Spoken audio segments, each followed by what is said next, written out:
I keep crying, baby, baby, please. Every breath you take. All right. Hi, guys. Okay, welcome to our Zoom webinar, ZHD Monthly Business Conference. Right. So if you can hear me loud and clear, can you just type one inside the chat group? Okay, while we wait for the rest to come in. If you can hear me, can you just type one inside the chat group? All right. Okay, so something different because we have been doing a lot of physical monthly business conference just to bring back the personal touch, but never really expect that this thing were to come back so quickly. How is everybody? Okay, are you at home? If you're at home, can you just type HOME, right? If you're at home or you're outside having your viewing, running your appointments, maybe you just type APPT. Where are you now? Let's see, where are you? All right, so majority of us are quite quiet. Everybody's staying at home. Good. There's people who are on the move. All right, so whether you are at home or outside, please, okay, during this difficult time, please stay safe, right? Okay, protect yourself, wear your mask properly. Okay, if you can, don't go so near to anybody. All right, so we try to do everything in a very safe manner. We do Zoom.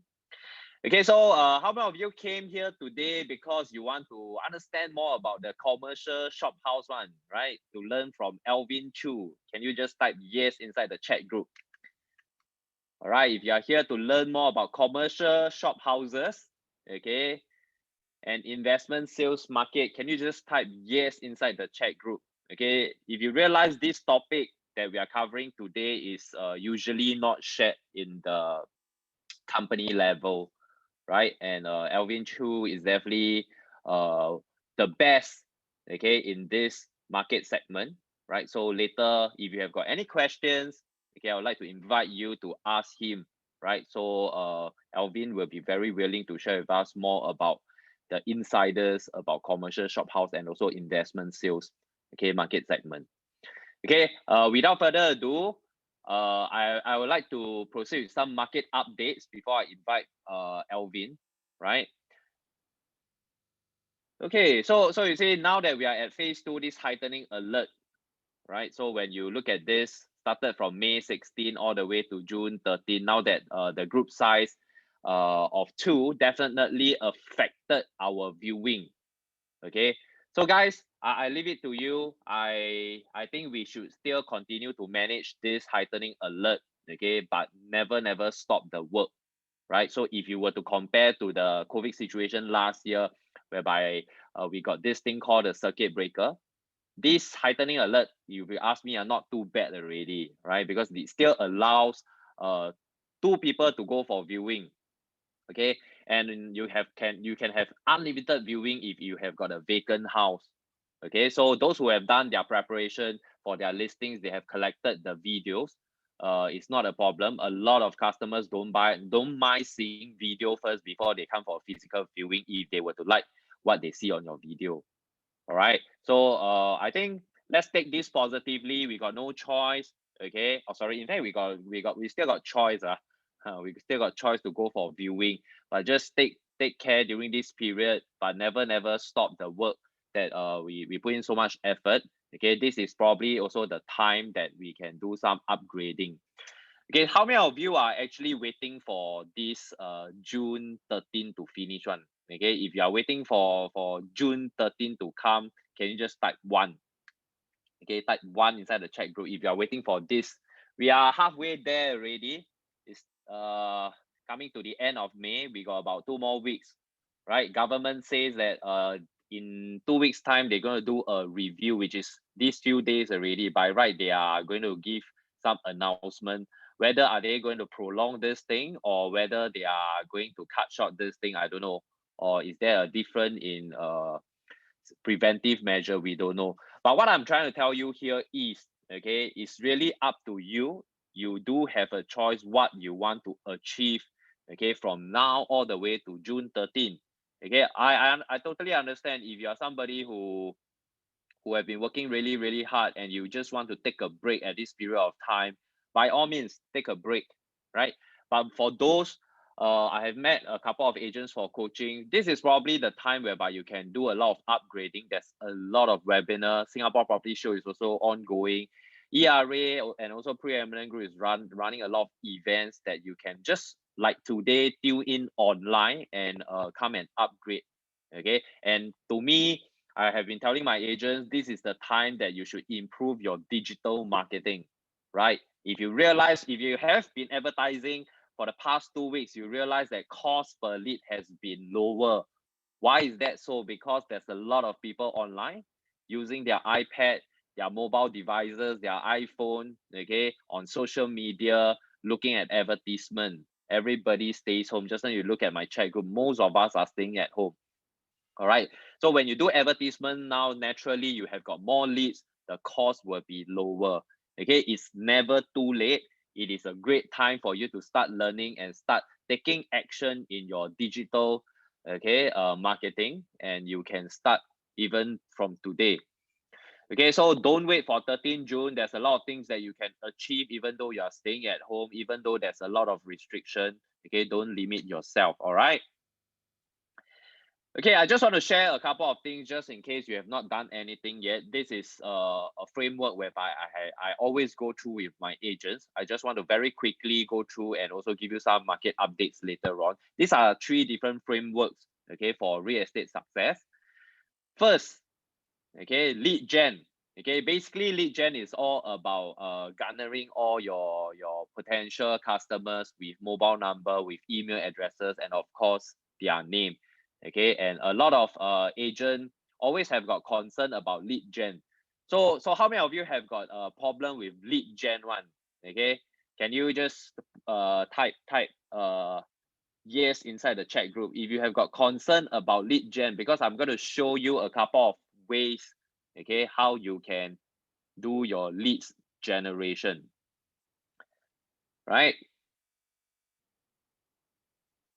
So you say lead gen, there isn't a lot of new methods, okay, but I do put down a list of lead generation methods that probably if you are new in the market you will be asking, like we always ask our agents to look out for referrals, okay, people that you already know. Okay, these are the people that now at home you should probably message them, do give them a WhatsApp follow up on your referrals. You can always now start your flyer design, get in touch with our preferred vendor RPI to print your flyers. They got design. You can do that. You can now engage a team, okay, to help you do cold call. Recently, we have got agents who venture into seaside, venture into tapestry just to do a TOP project.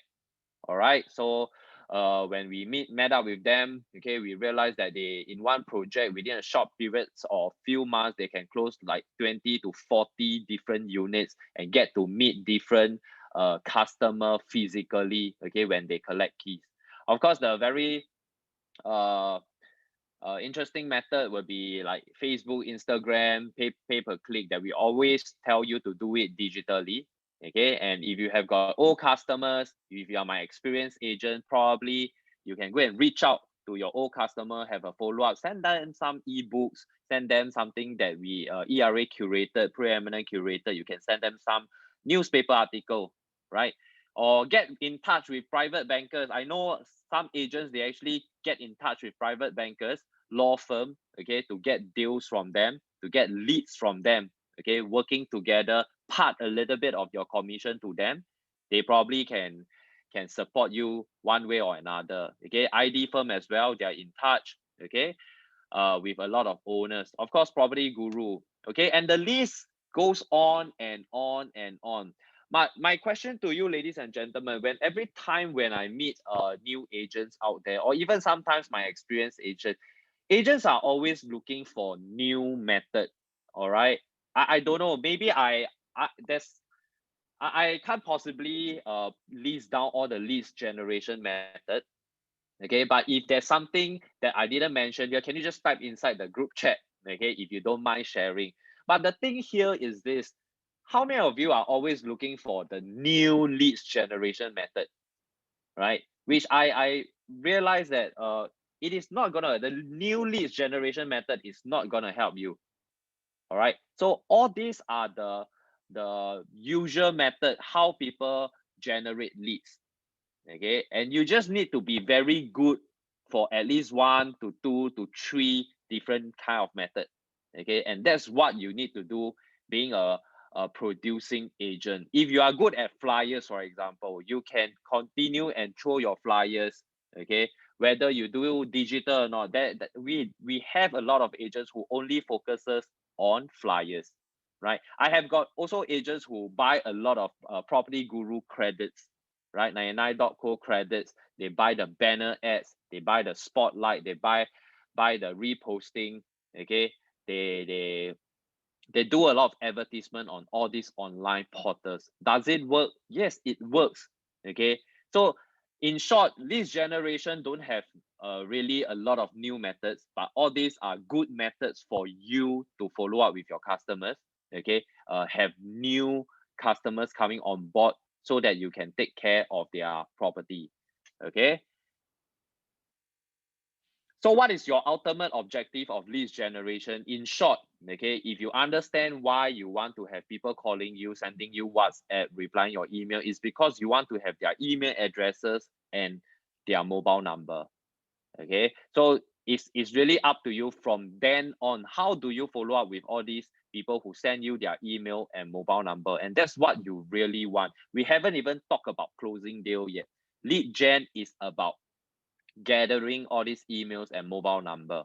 Okay, do I have agents whereby they are very expert in leads generation, but they don't know how to close deal, right? And also on the other hand, do I have agents whereby they don't do a lot of leads gen, but they close a lot of deals? Why? Because they are very strong at something else, okay, which I'm going to show you shortly. Second framework, okay, now you have got all the emails and mobile phone already. My question to you is, do you know how to follow up now? Do you know how to make appointment? Okay, how many of you are lazy at following up? One, can you just genuinely just type yes inside the chat group? You are just somehow or rather don't have a system, you are lazy to follow up. Okay, or how many of you think that you got an issue with following up? Okay, and I find that this is the challenge for many agents out there.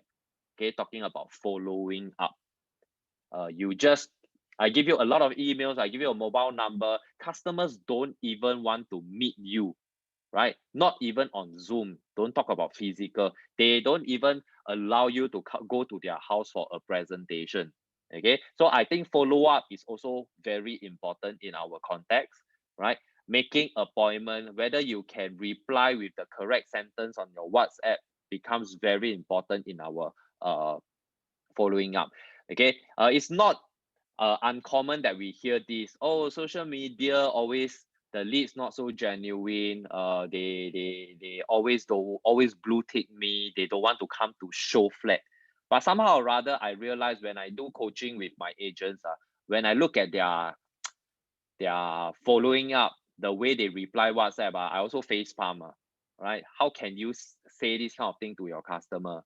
Okay, so I encourage you, if you can, show how you do a follow up with your manager, with your division director. If you want to share with me, by all means, okay, let myself, let the rest of the DDs know. Look, let us go through your WhatsApp. How do you follow up and fix an appointment? How do you reply people?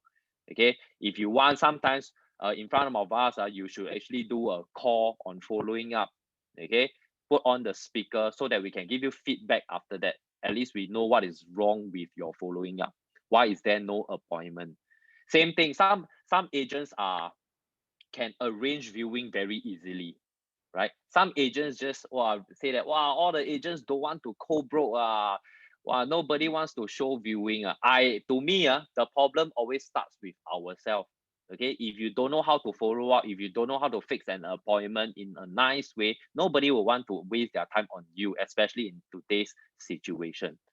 Okay, so if you agree with me, following up is very important. Can you just type yes inside the chat group? Following up is important. Can you just type yes inside the chat group? Okay, I give you just 4 very simple S's on how you can follow up.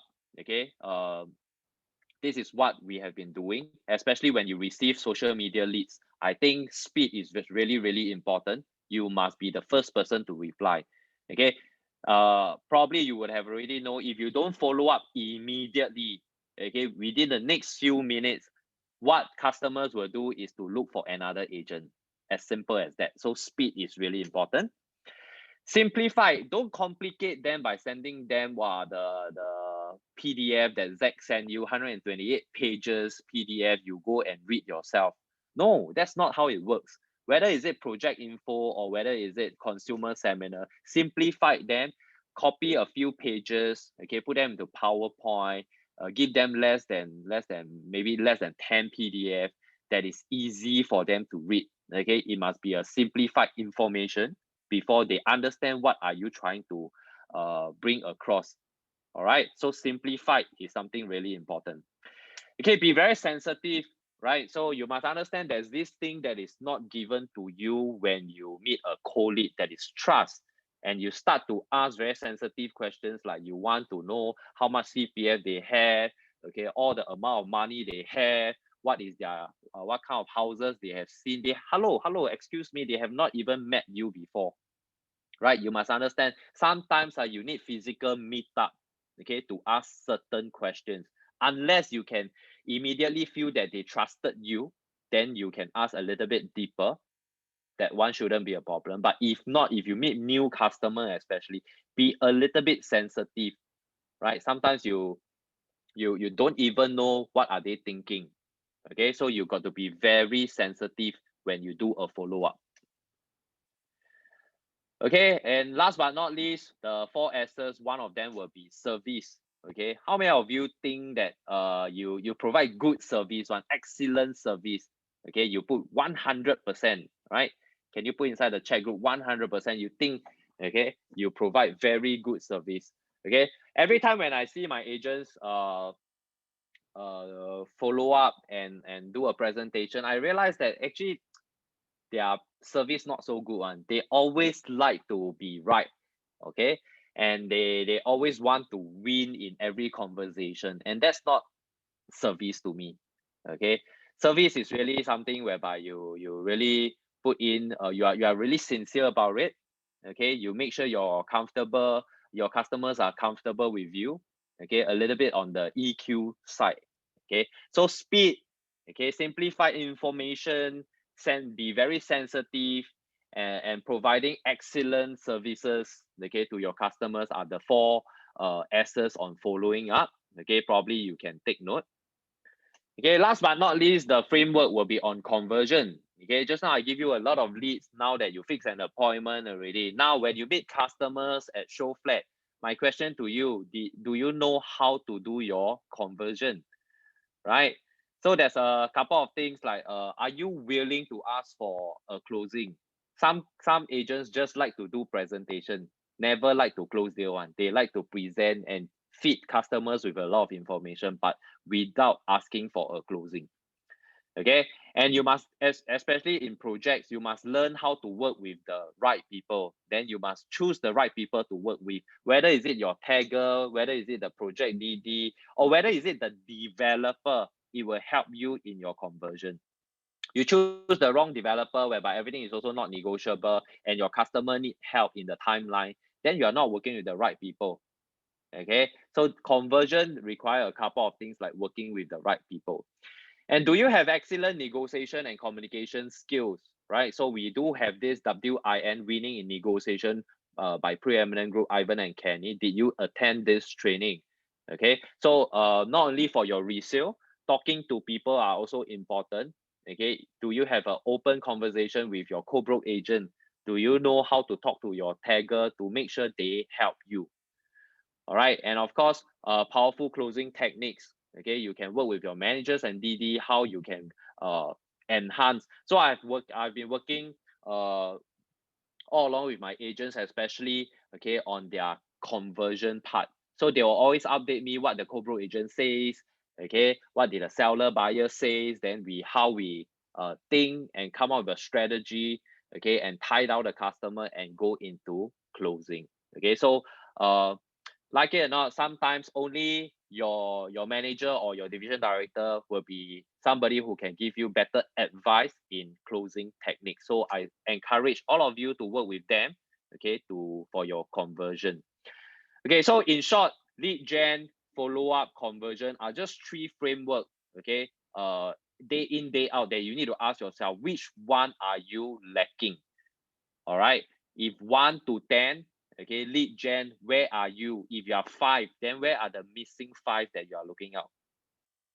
Okay, then in terms of follow-up, are you able to fix an appointment, whether is this for exclusive presentation or bring customers to show flat, or even in today's era, okay, just fix a webinar whereby you meet customers online. Okay, and framework number 3, of course, is your conversion. How do you convert them, okay, into sales, into your commission? How do you get a check? How do you get them to give you the IC? Okay, these are conversion. Okay, just 2 questions I want to ask all of you who are listening. I just want to check whether you all understand, okay, the 3 framework that I just went through. So question number 1, okay, everybody will type inside the group chat, which one should be your priority, okay, to do? Which one should be your priority to do, right? Can you just type? Okay, if you got lead gen, you got follow up, you got conversion, okay, that you can only choose to do one now, which one will you do first? Because at different point in time, everybody have got all this coming together, these 3 different framework. But if you have to do one now, which one will you do first? Lead gen, lead gen, lead gen, lead gen, lead gen, lead gen. Okay, for those who answer lead gen, wrong. Okay, your priority will always be on conversion first. Hello guys, you need to close sales first. If you have to choose to sign OTP now, you better go and sign your OTP. You understand? Conversion will always be your priority. You need to make money, you need to bring commission back home. Do you understand? Lead gen is not important at this point in time if you have to choose only one. If you have to close deal first now, okay, you can exit the webinar and go and close deal, because making money is what we want. How many of you agree with me? Can you just type yes? Okay, I just want to help you prioritize the whole thing, so that every agent also tell me they are very busy, but busy with what? Busy with things that are not making money. Close deal first. Okay, I repeat, your first priority in terms of these 3 framework is always to close deal first. Then if you got time, then you follow up, then you do lead gen. Okay, but which one should you spend more time with? Okay, second question, which one should you spend more time with? Which one should you spend more time with?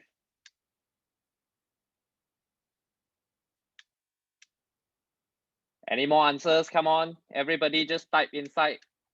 Which one should you spend more time with?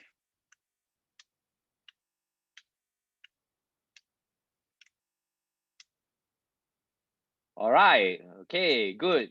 Now that you all have got the correct answer, means you all somehow or rather understand following up, okay, fixing an appointment with your customers, arranging viewing with your co-broke agent. Following up is something whereby day in, day out, okay, you got to sit down alone, right?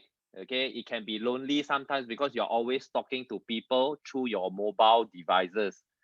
Okay, so you are always following up. You should spend a lot of time following up, sending email, replying customer, getting information, updating them with your research. Okay, so this is what you should be doing most of your time. Lead gen, in short, you can today go to RPI, do a planning, spend 1 day on your flyer design, decide, pay money. For the next 6 months, you don't have to touch it. You can do your social media pay-per-click campaign, okay, for the next 1 month, for the next 2 months, don't touch it. You can do that. So in fact, that one don't need you to have a lot of time, but following up requires a lot of time. And you remember just now I talked about the speed, the service, everything must be very prompt. Okay, so today, if you got nothing to do, later on after the webinar, you should spend a lot of time on following up. Okay, and given a choice, if you have to do follow-up and do conversion, which one will you do first? Conversion first. Okay, make money more important.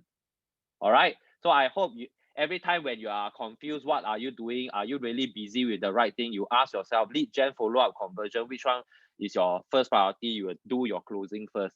Okay, if not, you will want to spend most of your time following up your customer, fixing an appointment. All right.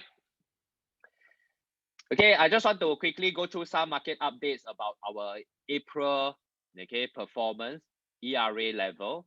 So you realize that we do have more than 100 diamonds, people who make 100,000, okay, more than 100,000 in a single month. That includes Alvin Choo, okay. So that's like 43 more diamonds compared to 1 year ago during circuit breaker. That's 4,300 increase. Okay, but anyway, this slide, I just want to tell you, okay, preeminent group, you guys are really doing very well because we have got 50% of what ERA achieved in April. Okay, in fact, every month we somehow command about 40 to 50% of the diamonds award, okay, in ERA level. Okay, so give yourself a big round of applause. People are really doing well in today's real estate context. Commissions are high by developer. So I strongly encourage you to steer your market direction more towards the project side. Okay, if you want to have diamonds. All right. Okay, and if you look at all these projects, of course, because we did a launch, okay, in April, and also One North Eden, and Florence actually comes out with a lot of top achievers for the month of April. So these are some of the projects why people actually got their 100K in a single month. Okay, top 20 transactions. Okay, you see 15 Holland, Wall Lake, 3 Orchard by the Park, Avinia, and do you see a similarity in all these top 20 transactions? What is the similarity do you see in all this commission that people are earning? Can you just type inside the chat group? What is the similarity that you see in the top? Yeah, most of them, like what Jimmy say, is all from the core central region. One deal is already diamond. All right. Okay, so moving forward, trust me, for the next 6 months, core central region is also something that is very potential. There's a lot of upcoming projects. Okay, later I'm going to show you. Right, so project updates, the new guideline at show flat, okay, will be maximum 2 person in a single group. Okay, I totally understand how you want to react when your customer tells you the whole family wants to come, but in this difficult situation, okay, probably you can encourage them to only come in just 1 or 2 packs. Okay, how our agents in show flat, okay, are doing is that they book 2 different appointments. Okay, probably show the husband first, if not later show the wife, okay, in a separate appointment. So potentially you might need to do your presentation 2 times. Okay, the other creative way what you can do is that you can always get one more teammate to help you. Okay, if you have got a non-core coming together, non-core probably take care of the wife, you as a tagger take care of the husband, or vice versa, and you can go through this, just talk a little bit louder, okay, during the presentation, but don't go near to one another. Okay, because there's a lot of ambassador walking around show flats taking photos, okay, looking for people who have got a maximum of 2 packs in a single group. Okay, so that's how we creatively solve the problem in show flat. So even though there's a drop in appointments, but people are still going for viewing in show flat. All right.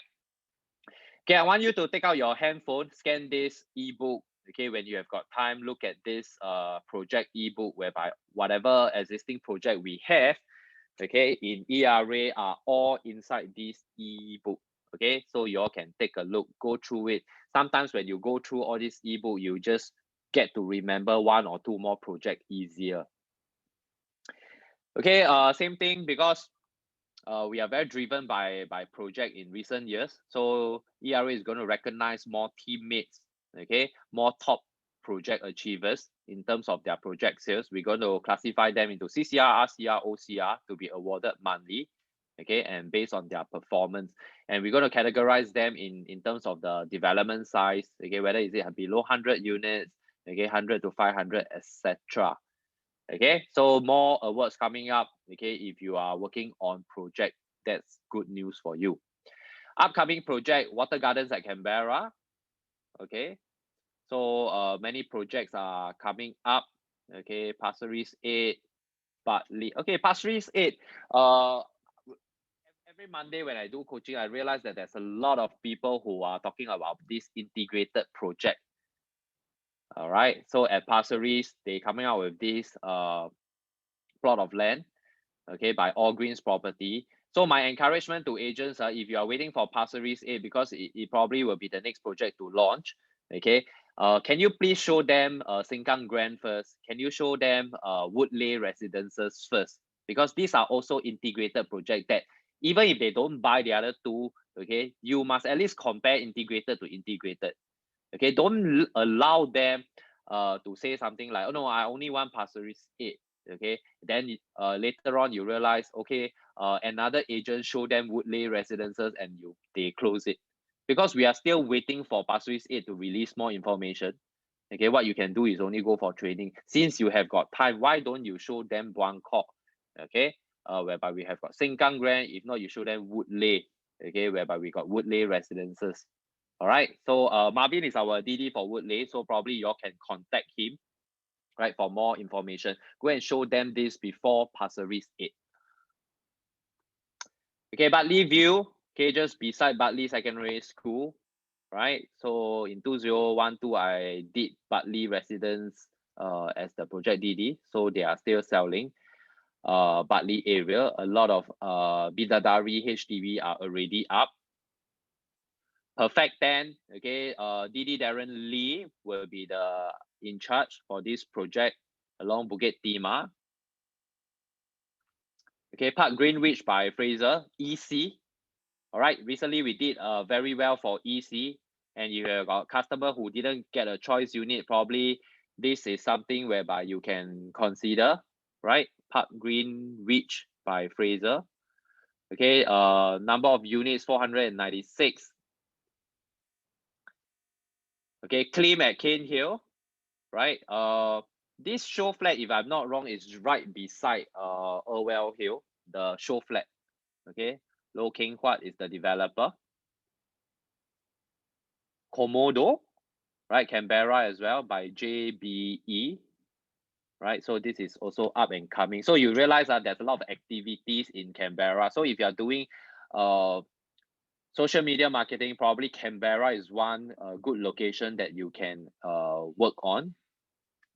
Canning Hill Pills, right? So this is the previous Novotel, okay, and the service apartment that you have got Fort Canning MRT right at your doorstep.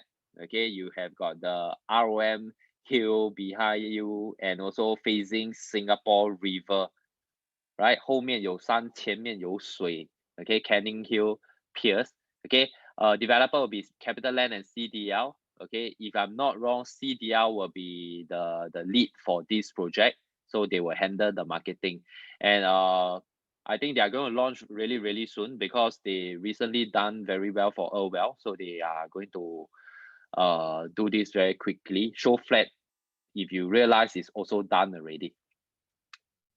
Okay, 13 more projects. Okay, if you have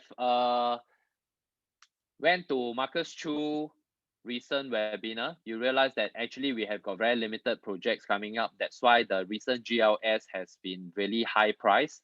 Okay, Agmokyo selling at 1,001 per square foot, right? GLS, potentially they have to sell about 1,008, 1,009, okay, launch price at Agmokyo.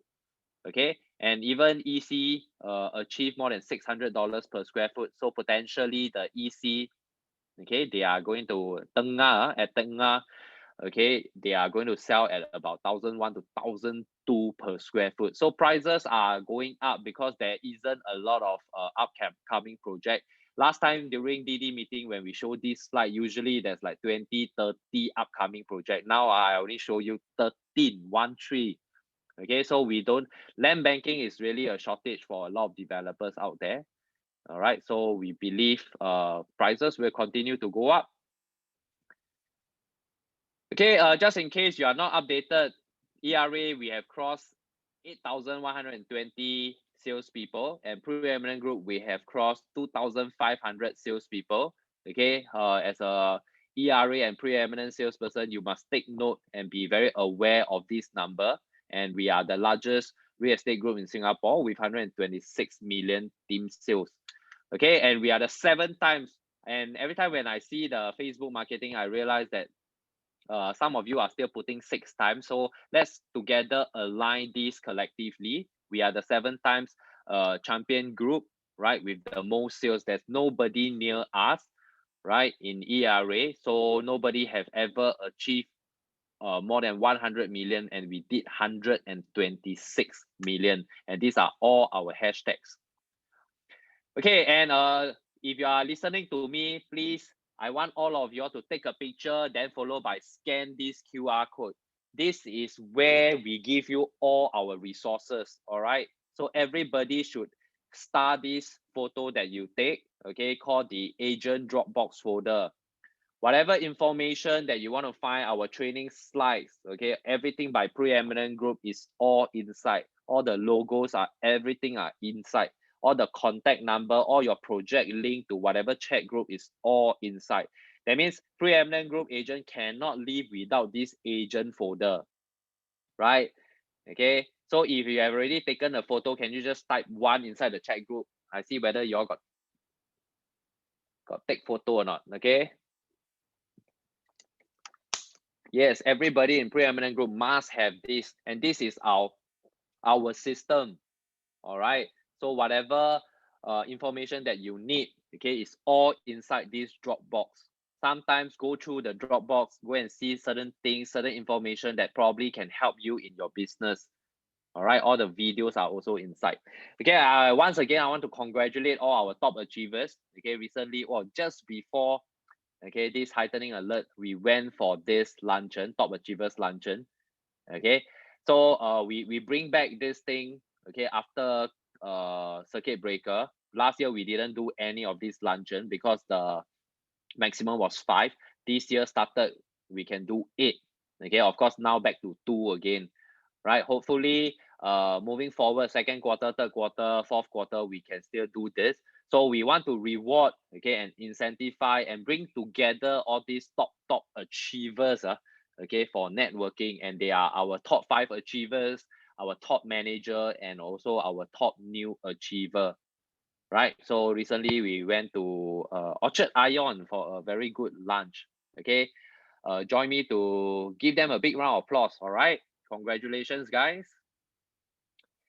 Okay, and every month, every quarter, we are sending out to you all this artwork, right? So not easy. The competition is high in ZHD. Okay, keep up the good work. Okay, I encourage all of you all to take all this branding artwork, okay, for your own advertisement, for your own social media posting, right? That's where your friends, your customers recognize you as one of the top achiever. And trust me, a lot of customers actually look at your results before they engage you. Okay, whether your face is inside or not, sometimes you post, people thought you are inside.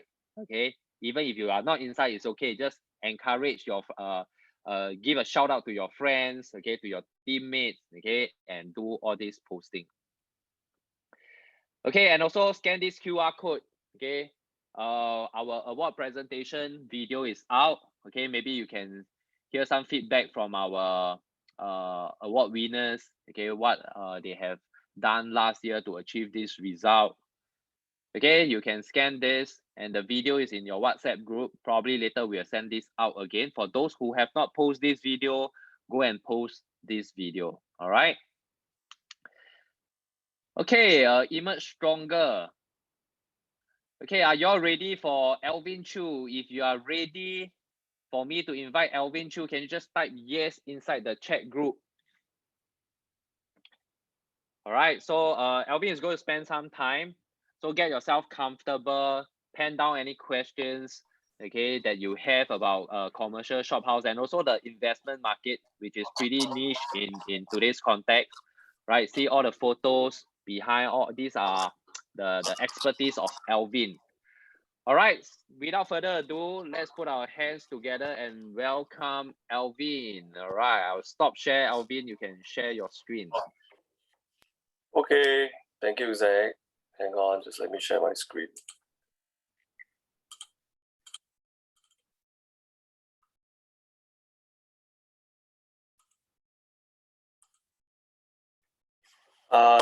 Can everybody hear me? If you guys can hear me, please type 1, please.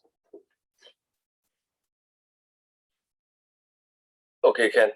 Thanks. Thank you very much. Okay. Thank you, Zach, for that sharing. I think Preeminent Group is really very, very organized and very strong. Today, my topic would be about shophouses. So I'm not sure. I think we got about 61 participants inside there, including myself. I'm not sure if anybody is actually in the commercial shophouse space, but I will just give a very, very quick brief about shophouses. So shophouses actually started in Singapore back in the 1800s, and the last shophouses in Singapore will probably be about 1960s, around there. So they don't build anymore already.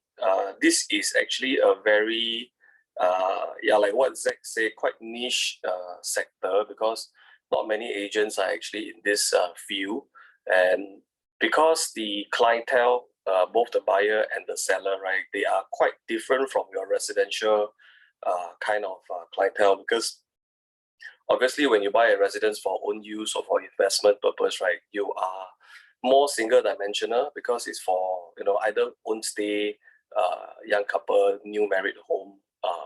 Those are basically residential, and then for investment purpose, they would have a medium to long term outlook, medium to long term approach. So shophouse is very, very multi-dimensional and very dynamic. The people that participate in this sector is also very diverse and colorful. Sometimes you will get the coffee shop paikia.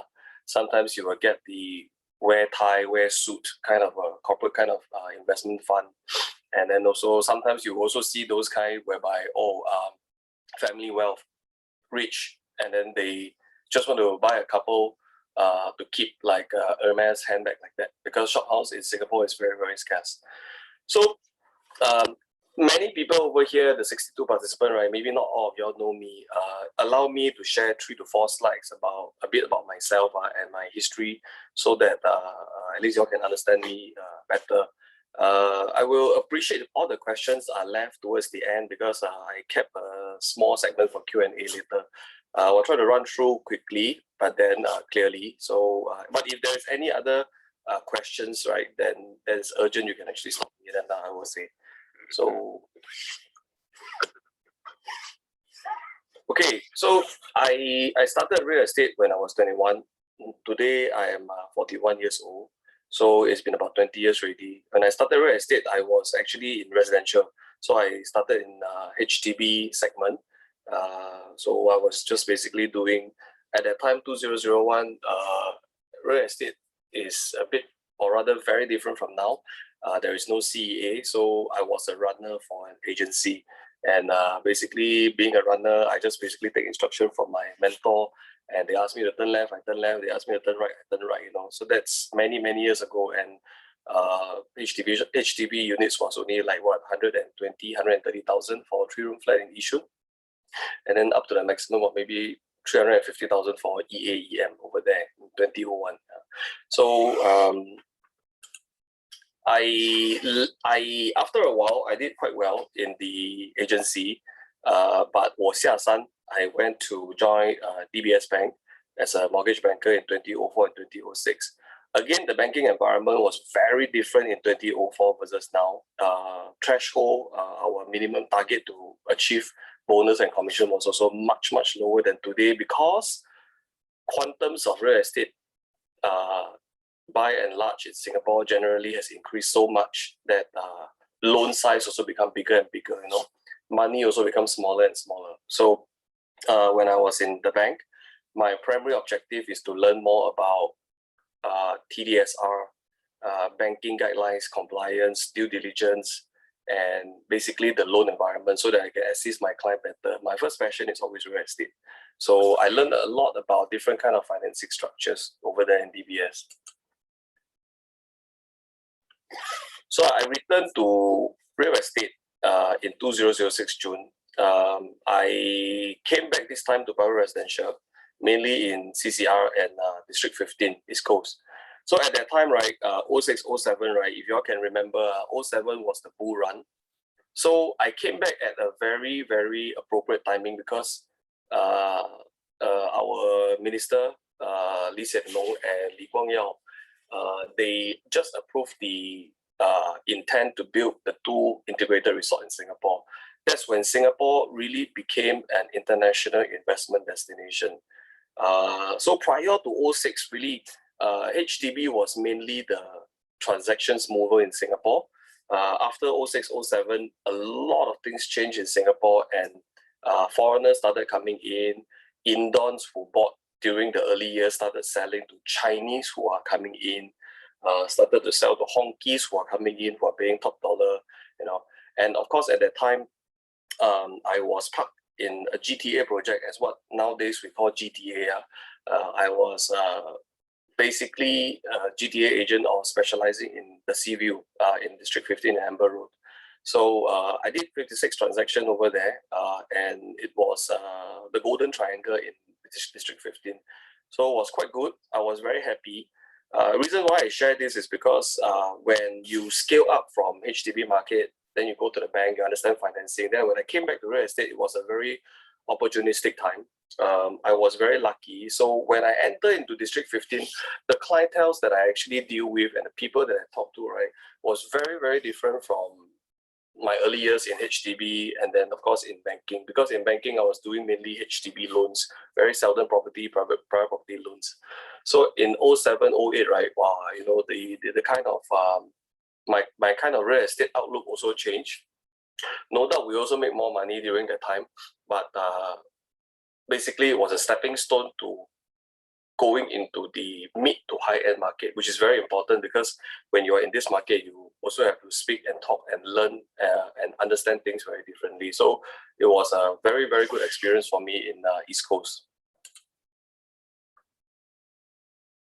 So recent years, I moved into investment sales and capital markets because basically residential, HDB, all I've done already, but I'm always very, very keen in financial structures and dealing with ultra high net worth and high net worth groups or individual, because I think that the value add that I think we can give them, right, is actually to me is more passionate than basically doing project sales. But of course, project sales now is the main driver. So when you do resale, you have maybe a lower per deal income, but for me, more satisfaction. But of course, there's a lot more work. Okay, so right now there is a growing amount of foreign clientele in Singapore, and then of course now it's COVID, right? So after COVID, I think that there's going to be even more foreigners coming with Singapore well positioned because we did so well. Our control is good comparatively to the rest of the globe, right? So I really foresee that there's going to be even more foreign clientele coming into Singapore to invest when the borders are open, maybe in 1 year's time or 2 years' time. But by and large, I think that Singapore is a very, very good market for all kinds of sector, whether it's project, whether it's residence, whether it's investment sales or capital market. This sector, capital market, investment sales require a lot more research work, analysis, and you need to prove yourself to the client when you actually value add them, because the people that you deal with, they are not simplistic. I would say they are not simplistic. Like I mentioned, there is more time spent for each deal. But then if you are passionate about real estate and you want to move up to another segment or another level or another notch, right, then yeah, investment sales usually would be the last way to go before the next place, just being a developer already, which to me is the holy grail of being a real estate agent. Okay, so today my overview I will share with everybody. It's going to be a light-hearted sharing, so I will try my best to share as much or as best as I can. So you can write down your question. I will try to answer questions at the end, but I'm also not a super expert in a way whereby I can answer everything regarding URA, because the shophouse market is really multi-dynamic, and I'll try my best to answer a question for the experience that I have over the last few years. So we will be looking at history and facts surrounding these asset classes, learning about the different types of shophouse usage. I will share with you on URA space and how to identify usage and master plan, and then transactions trend in the real estate investment class. So this transaction trend, when I send to you, I will share with you all a graph or trends only up to 2019. I will leave for you all to go to your own HProp and your own SRX analyzer if you have, to go and chart your own graph after I finish this topic. Okay, you all should be able to go and find information online on how much of a boom or how much of an increase in shophouse transactions using our real estate tools. Okay, and then of course the last topic would be AEI, Asset Enhancement Initiative. So this is more for the corporate sector, whereby how the real estate funds or family offices, why and how they buy shophouses to make a profit. Right? So to the real estate agent outside there, don't always think that only the developers are the ones that is making profits. Don't always think that when you buy a land, you build a bungalow, subdivide into 2, subdivide into 3, and then you make profit margin from the construction or from the sale of the landed house, right? It's the only way you can be a developer other than bidding land from URAs, from URA or SLA.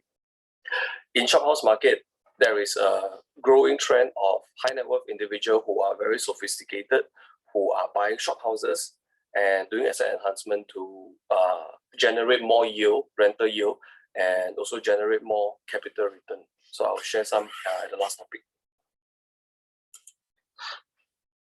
Okay, so can I just have a show of hands? Anybody here who is also familiar or also trying their hands or also in shophouse sector?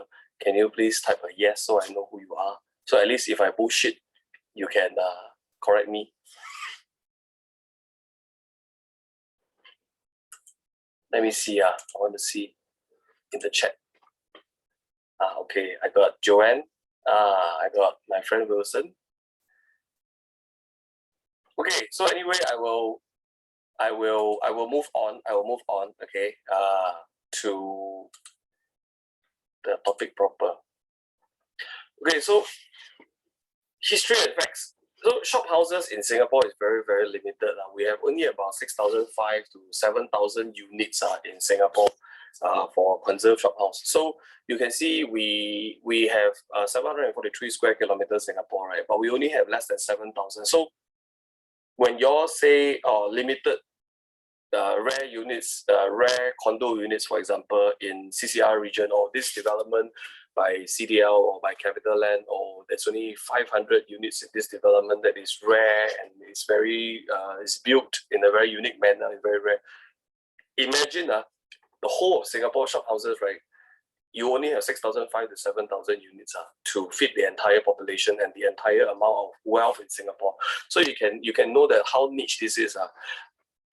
Niche is good, but it also means when more and more entrants or agents or buyers coming into this space, right, it will inevitably push the volume down and then push the price up, right? Because over the last 10 years, I noticed a lot of attention on shophouses prior to 2006 and 2008, prior to that, because mainly people are starting to understand that these are very rare assets.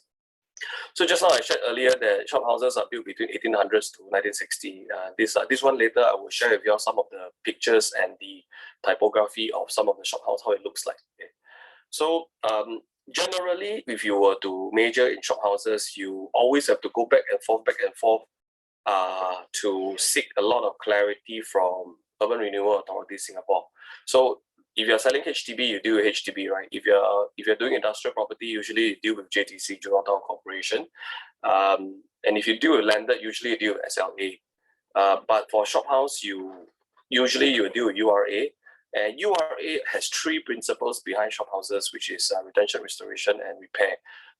Because we are not allowed, or we are not able, or we are not going to see more shophouses coming to the market in Singapore anymore.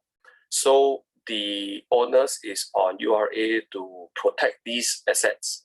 So you will see that there's a lot more restrictions and guidelines circling the enhancement of these shophouses. So that's why I say that it's very multi-dynamic, because you need to be able to pinpoint exactly the kind of shophouse that your client asks you to find or buy.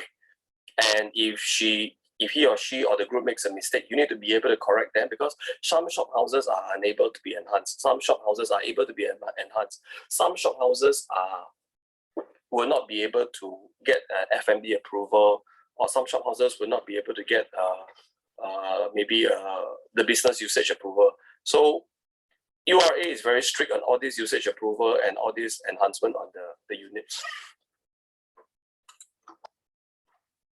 This is a shophouse typography that I took out from URA. If you guys wants to take a picture or screenshot, also can. Otherwise, you can go to URA to see. I find it very informative. So it shows you the different kind of shophouses that you will see throughout the years. So for me, I like to describe them in our loose lingo, or dual window or triple window. So you can see that from 1910 onwards, right? You see shophouses with triple window. Why triple window and double window is so important is because of the frontage. For example, a double window unit, right, could have a frontage of maybe 5 meters. A triple window shophouse frontage could have a 7 meter frontage or 6.5 meter frontage. This is very important because shophouse in Singapore, by and large, the land size is not big. Land size is not big. So we have to adhere to certain plot ratio for the maximum floor area to be built, right? So land size and then built up, right? Land size and then built up. So of course, the bigger the land size of the shophouse, right, the more sought after it is, because you have a bigger land space, you have more space to lease out, you get a better rental, you get a better commercial yield, right? And when you have a bigger land size, adhering to the plot ratio, you can build more gross floor area. So big is always better, but big will always be sold at a premium in Singapore context. So triple window usually is wider, so you have a bigger space. But not to say that the dual windows are no good, but just that the dual windows, right, you have to be careful on where you buy, because I think dual window units, right, are more located in Kampong Glam, in parts of let me see, dual window. I think mostly the dual windows. Tanjong Pagar has some dual window, and then Kampong Glam has some dual window. So these kind of very good location dual window, yes, you can consider. But otherwise, right, the smaller the land area, maybe the price quantum is smaller, but you will realize that you cannot do much business, or you can't do many high income generating business on these shophouses. So shophouse, right, when you are in this sector, you have to tie in very, very deeply into business principles, whereby which kind of business can actually work in this kind of shophouse, right? So they can generate the highest yield, so that when the rental yield is high, the capital appreciation goes faster, and then the capital return is more. So shophouse is very different from residential. You have to consider more business principle when you are in shophouse sector. Right? It's very important.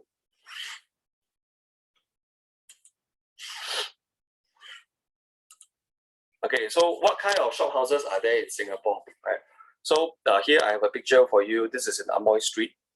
These are the prime CBD shophouses, whereby a lot of grade A offices from Raffles area, Shenton Way, those that want to move out from the norm. I see these shophouses being taken up by MNCs and enterprises who used to function in CBD offices, grade A offices. Reason being, you see that a lot of grade A offices people, right, they are some of them are trying to be a bit more swanky, and then the kind of rental that they pay in a Grade A office, for example, MBFC or even One Raffles Quay, or even Collier Quay kind of Fullerton kind of building, right? They are paying about maybe now currently market maybe about $14 per square feet, $15 per square feet. So if you take 14, 15, 16, taking an average of $15 per square feet, right? If an MNC lease a unit for maybe a 3,000 square feet unit, right? An MNC 3,000 multiplied by $15, they are paying about 45,000 rent for one unit. Usually in Grade A office, one floor plate would not be 3,000. You know, one floor plate should be about 10,000 to maybe even up to 30,000 square feet in MBFC.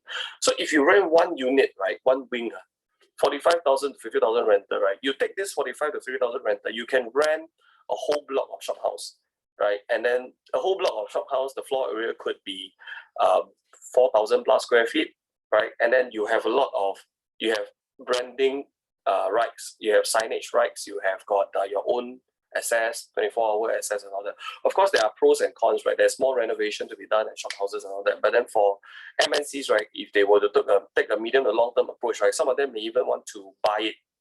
Right? So you can see interest coming from many different sectors in Singapore, but then mainly in business sector rather than a homeowner who wants to invest. Because this area, right, in District 1, Prime CBD area, right, they are the most expensive in Singapore. Per square foot could go up to about 4,000 per square foot, and you will see that the quantums are not for the faint-hearted, because one block of shop house over in Amoy Street can cost between 18 to 25 million, depending on your location and your size, your build-up.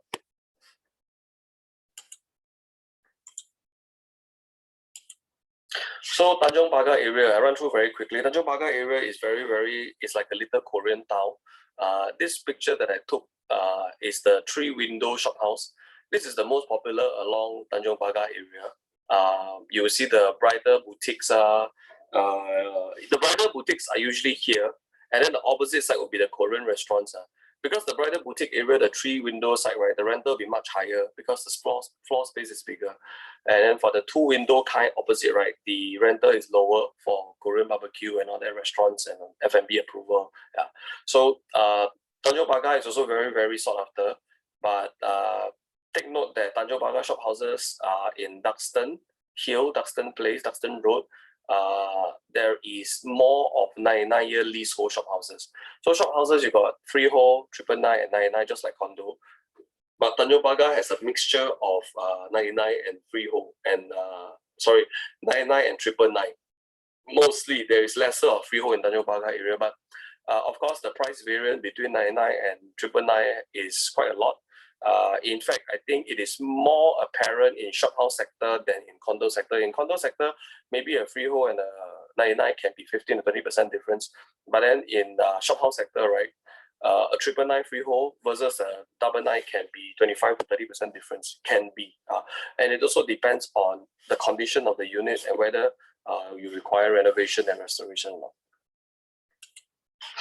So Kampong Glam, this is in District 7. District 7, this area, to me, I think has got more of the smaller shop house, 2-story high. A lot of F&B. This is the very nice Little Middle East, I would say.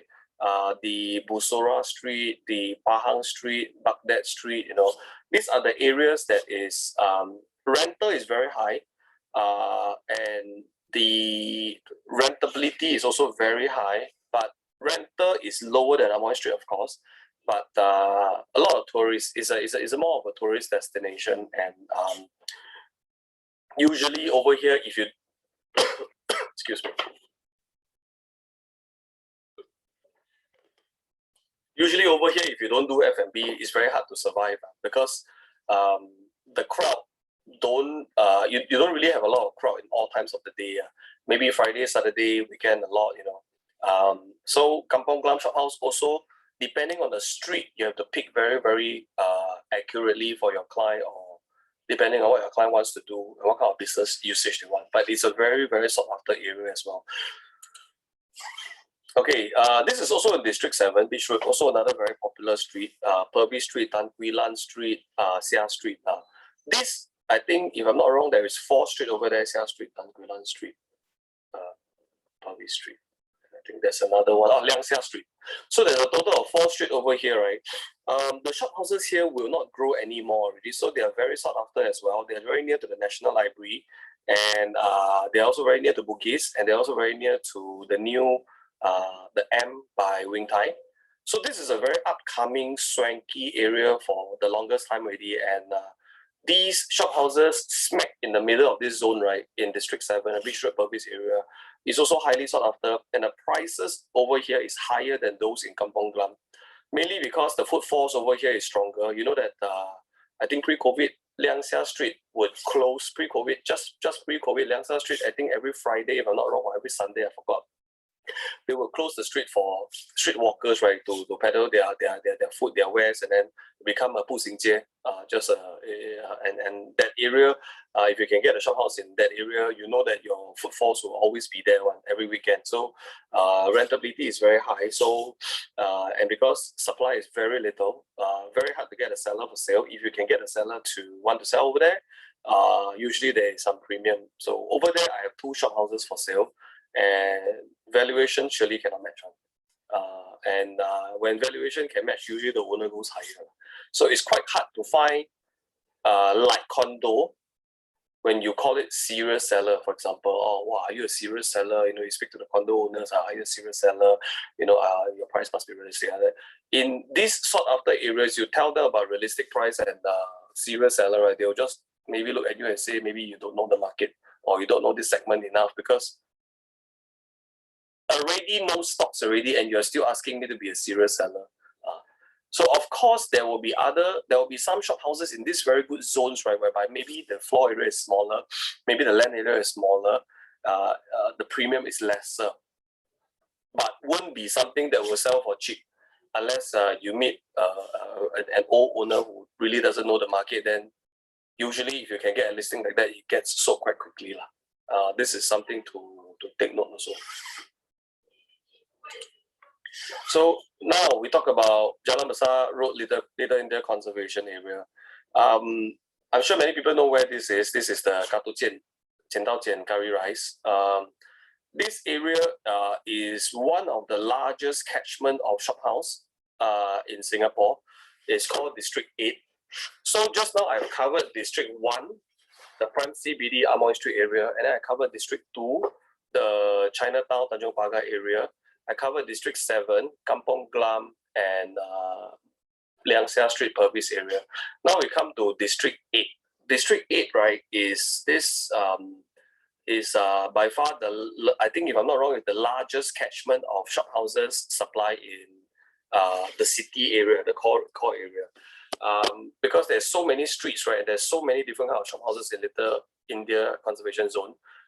It is also currently up and coming by a lot of investors, because the entry is also lower per shop house. You will probably look at about 4 million, 4.5 million to about 7 million, depending on the build and the land size again, right?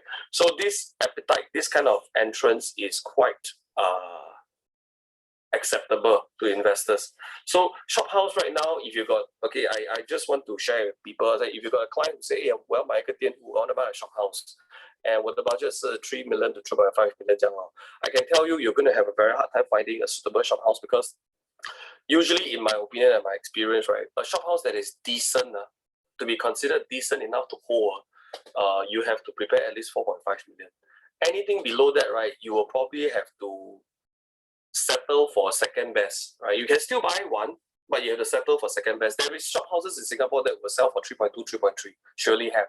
But then maybe it will be smaller, or maybe the location will be less desirable, or maybe the zoning is not full commercial zoning. Maybe it's a residential with first story commercial, where I will cover later on zoning. So for full commercial zoning, I think the minimum that you have to set aside for your client or they have to prepare is 4.5 million. So I think this one is very important. So this shop house that you see over here, this Katujian, beside this Katujian, this grey colored shop house, beside in the middle of Taisan Pawn Shop and Katujian, this was actually brokered by me and my team. We sold this for 5.5 million back in 2019. to do this deal, I had to fly to Hong Kong twice. The owners are actually based in Hong Kong, and Kato Jian is one of our tenant. And I shall not reveal how much rental they're paying for the ground floor, but we basically sold it at a premium, 5.5 million. Our bank valuation was, if I'm not wrong, 5 to 5.2 million. So the sellers was actually asking or hoping to get 5.8 to 6 million, but then we talked it down. We basically gave a very good overview of transactions over there and how much premium they're asking for. And then we had a few video calls. At that time, Zoom was not so popular. It was pre-COVID. So we were in Hong Kong, and then we talked, and then we really dissect the market, and then really we didn't look at charts, but then we really look at the transactions around the area as compared to locations, because their location is very premium. There's a lot of eyeball in this area. So they were commanding a premium. But the buyers was fighting hard to stomach it. But eventually we managed to find a buyer after marketing for about 6 months. 6 months for such a good location is because the price is too high at that time. But we managed to hit the record price, and the owners are very, very happy. And so I think after we transact that 5.5 million, Shophouses price over there has actually moved along. And you can see this is a 3-window shophouse. Our land area is about 1,450 square feet. So it's a double-story shophouse in a very good location.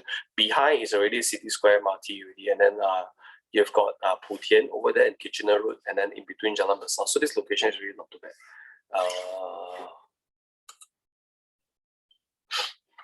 Okay, I will move on now to different types of shophouse zoning and usage in Singapore. So Shophouses has got many different types of zoning and usage. Shophouses, ground floor, second floor, and third floor, they all need to be lodged. The usage need to be lodged with URA, or need to be complied or apply for permission to use. So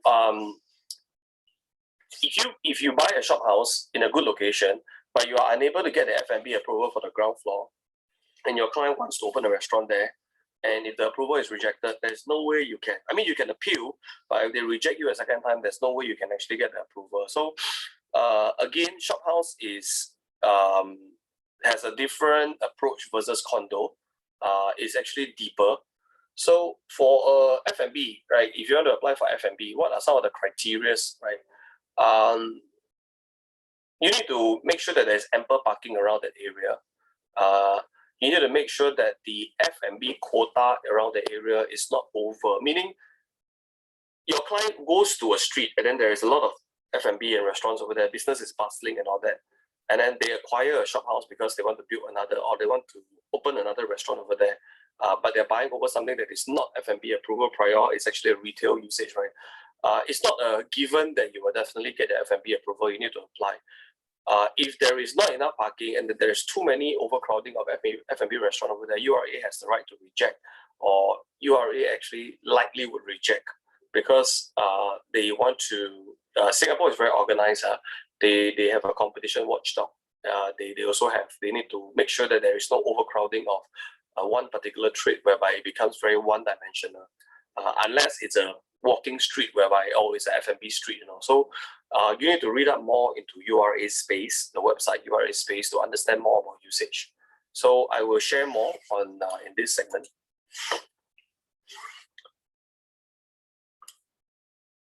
So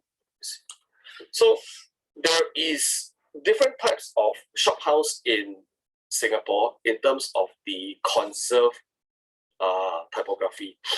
So shophouse has 3 main kind of conservation status. 1 is primary conserve, 2 secondary conserve, 3 envelope control. Okay? Once you know these 3, you roughly have a good idea on what kind of shophouse can do what. So primary conserve is very self-explanatory. So primary conserve means you can't change, right? And you cannot change the exterior, you cannot change the wall. You have to retain, you have to restore, and you have to repair. So primary conserve would be found, give you a graphic. Primary conserve will be found usually in Chinatown. You go to Pagoda Street, Smith Street, Temple Street, you see all these very, very colorful, very, very nice shophouse, right? They can only change their exterior facade color, but they cannot change their exterior facade structure because it is the history and heritage and the historical value of Singapore. So no matter what, you buy it, you can't change you can't add in GFA, right? So for secondary conserve, right? Secondary conserve would be shophouses that would allow for changes, and you have to, of course, submit in approval to URA to get the permissions. Usually, secondary conserve would mean that the front portion has to be kept, and then the rear portion can be extended and built. That means secondary means you can actually increase the GFA where possible, where plot ratio permits, and where shape and the floor area development charge permits, you can actually add in additional floor area. Envelope control. Envelope control is something that is less explained by the market, lesser of these in Singapore, but then when you meet one, either you can be very lucky or either you can be very unlucky. So envelope control shophouses, right, would mean that this is a shophouse that is non-conserve, not conserved, in a conserved zone. So what does it mean by a non-conserved shophouse in a conserved zone? It means that maybe many, many years ago, right, 50, 100 years ago, right, this shophouse was actually torn down by the early settlers, right? And then they don't have a shophouse frontage. They look like a building, but then it's smack in the middle of a whole row of conserved shophouse. And URA, when we have our master plan, right, our master plan started in 1980, and then our URA transaction started in 1995, whereby URA is actually formed. So what do they do with these different kind of structure in the middle of a conserved zone? They call it envelope control zone. So envelope control zone shophouses, right, usually there is the demarked.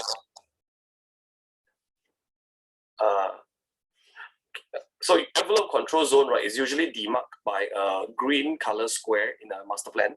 So these envelope control shophouses, right, would mean that you can change the exterior facade.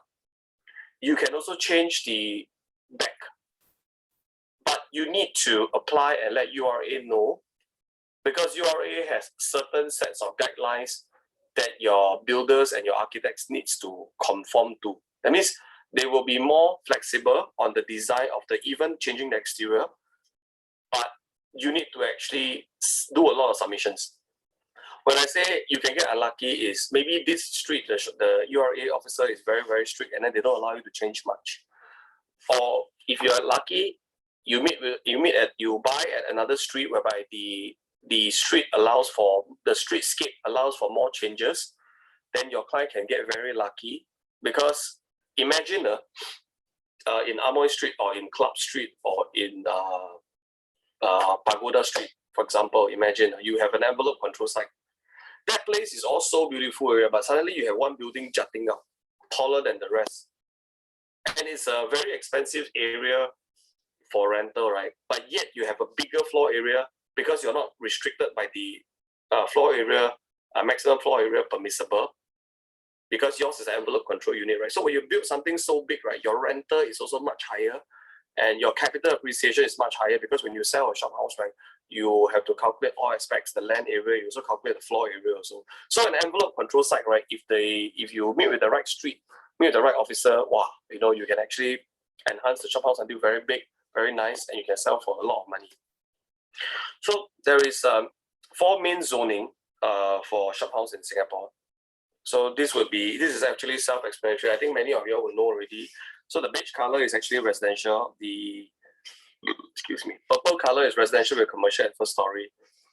The cyan color is mixed commercial and blue color is full commercial zone. This few zoning would demark and denote who can buy, who cannot buy. For example, foreigners, when they buy a landed property in Singapore, they're subjected to Land Dealings Unit, LDAU, right? So similarly, shophouses with a residential title, foreigners cannot own. And then for full commercial, of course, the foreigners can own, right? So this is a master plan that I share, that I'm sharing with you guys. This is in Balestier Road.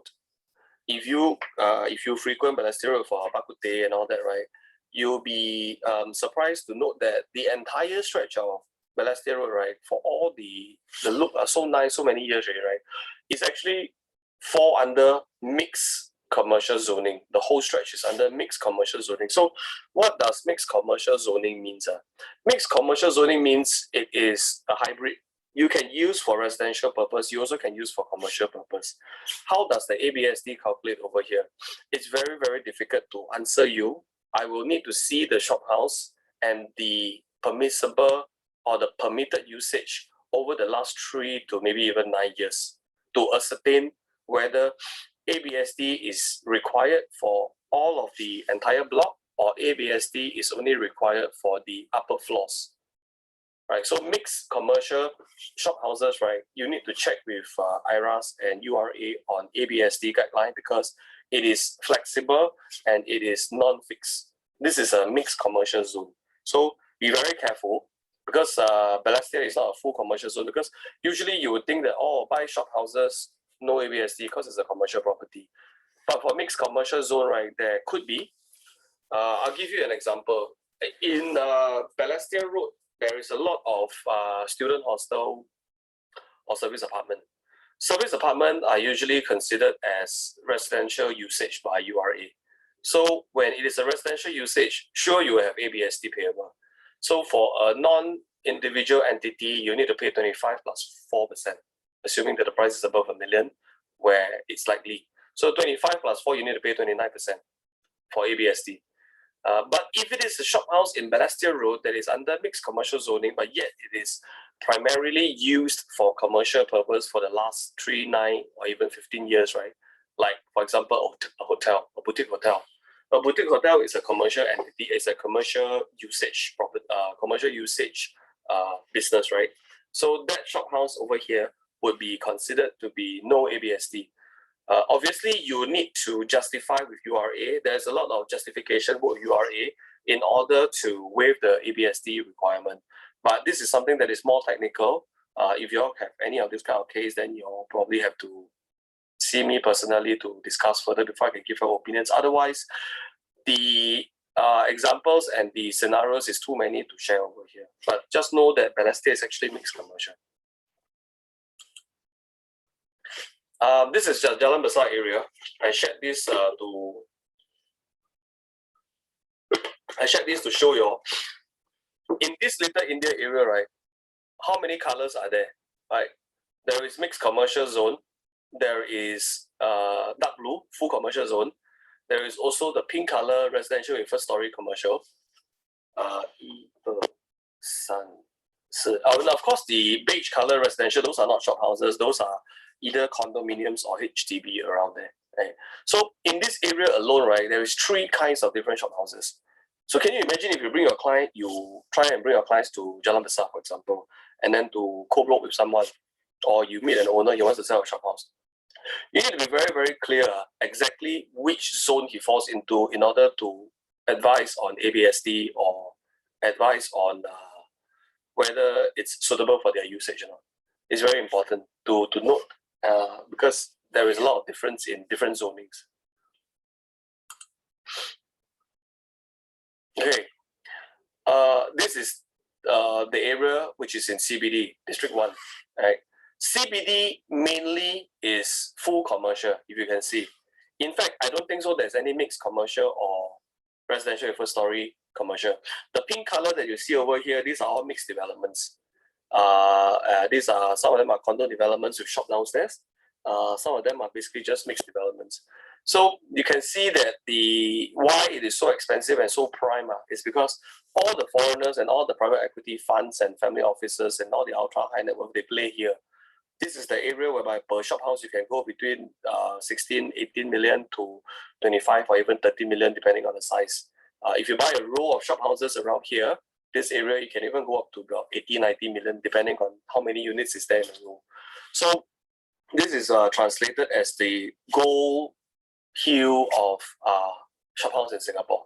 Cecil Street, Shenton Way, Telok Ayer Street area, Amoy Street, Bundat Street. If you go and Google, you go and read real estate news, right? This is the shop houses area whereby it creates generally the most buzz around here. But doesn't mean that you got a listing over here, you can go and clap your hands already, because over here there is a lot of sharks, right? The buyers over here are super discerning and they do a lot more research before they actually pull the trigger on any purchase. So you need to up your game in order to assist them. So you need to know your usage, your permissible usage, your zoning, your ABSD requirements, your allowable enhancement area if there is any,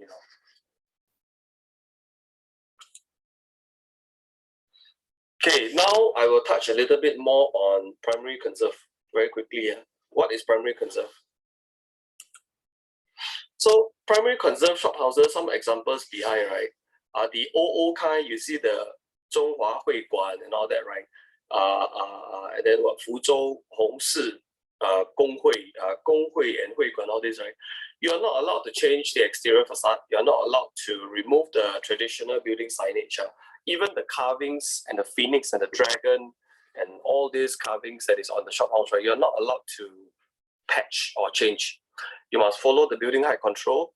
And when you buy it, you basically don't have much to do with it unless you're talking about renovation inside, right? And URA wants you to actually restore these shop houses, right? So there are very little upside. You can only buy to hold for good rental yield, change the usage. Maybe currently it's a retail shop and then you want to change the F&B for generally a higher rental yield. That's about it for primary conserve. It's very rigid, but it's in very good location and the rentability is very high. Secondary conserve. So I will share a bit to show you all what is secondary conserve. One of the most popular secondary conserve area in Singapore that people are buying and very sought after is North Canal Road near Boat Quay, Carpenter Street and Hong Kong Street, that area.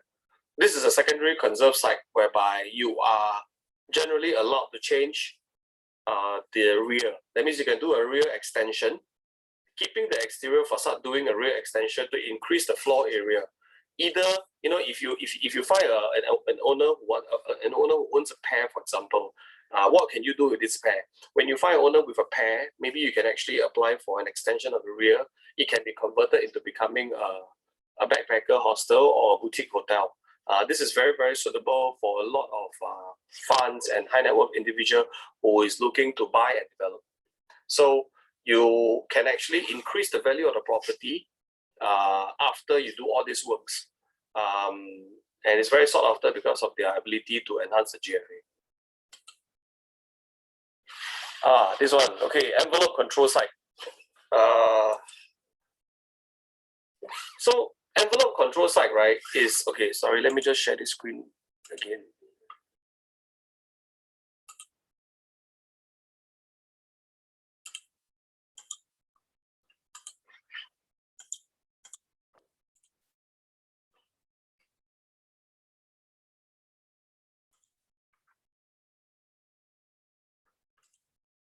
Okay, I don't know whether y'all can see, can y'all see my mouse? Okay, I think y'all can see my mouse, right? So if you can see on the right side of this photo, the right photo on the right side, right, there is this building over here. This is along East Coast Road, right? If y'all can see, this is along East Coast Road. This unit over here, Broadzit, I think that's how you pronounce it, right? The German beer and bar, right, was transacted for 17.28 million back in 2019 in August. So this Broadzit building, right? If you go and Google, I shall not do it myself, you can go and Google when you have time. The address of this is 124, 126 East Coast Road. You can go and Google this street map. You can go and Google the transaction. It was sold for 17.28 million in August 2019. They ran EOI for sale by expressions of interest. It is an envelope control site. It was transacted at let me calculate. I think the land was about 2,300 square feet. 2,317, 17 to 8. 2,300. It was transacted at about 7,500 per square feet on land, and that is very, very high. But why is it so high? Why is it so high? It's because this one is jackpot site, right? First of all, it's at a double frontage site in East Coast Road, right? Second, the plot ratio is 3.0. If you take the land area multiplied by the plot ratio, you can achieve generally about 8,000 plus square feet in terms of the floor area. So what the buyer actually bought, right? They were buying into the allowable sites GFA per square feet instead of the unfinished products floor areas price, because sites like this are few and far between, very rare. It's like when you buy this and you get envelope control, right? After Broad Z leaves, for example, and then you do a build up, you increase the floor area because it's envelope control. I share with you guys, so you can build up. Can you imagine? So when you build up a building over there that is about 8,000 over square feet, right? Imagine the kind of rental that you can fetch. So the price was transacted at 17.28 million. It only ran for about 1.5 months EOI, and I think there was a flurry of offer. I think my client also went into offer, but we fall short. We offered 16 million. We couldn't get it, and then basically it was sold at 17.28 at the close of the expressions of interest in exercise, because it was really sought after. People who stay in East Coast should know this area very well. So again, a bit about envelope control. So envelope control safeguards the uniformity and character of a streetscape, meaning a whole row of shop house that is conserved, right? They look conserved, but you got one that juts out, right? Because it's envelope control, because it's not uniform. URA, before you do any enhancement work, right? Just now that Broad Z is lower and shorter because it's only, I think, 1 or 2 story, right? So when you build up, URA needs to see your outlook, needs to see your picture, needs to see your building as built plan, to make sure that the build that you build is not something that, wow, suddenly you build a Mickey Mouse building or a Donald Duck building just right in the middle of a row of shop houses, then that one they will reject, right? So developer and architect information, they have to conform to the envelope guidelines for planning. So as I share over here, height control, color scheme, protrusions, all will have to be compliant. And this is a non-conserved building in a conservation area. So take note, envelope control, lesser people share with you all because you rarely or less see this kind of site. But it is important to know this, because when you know this, your clients know that you know your stuff, right? Sui-Wan, your video is up, just for your information. I don't know whether you purposely do it or what, but I'll just tell you, Sui-Wan, your video is up. Click on the left side of the button if you want to switch off the video, or if you want to show off face to everybody, then it's okay.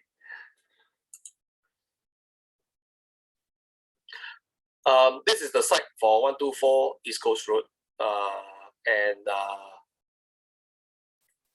this is the site for 124 East Coast Road. Let me see. So these are what I call the envelope control site. So you see the green color squares in Juchet Road.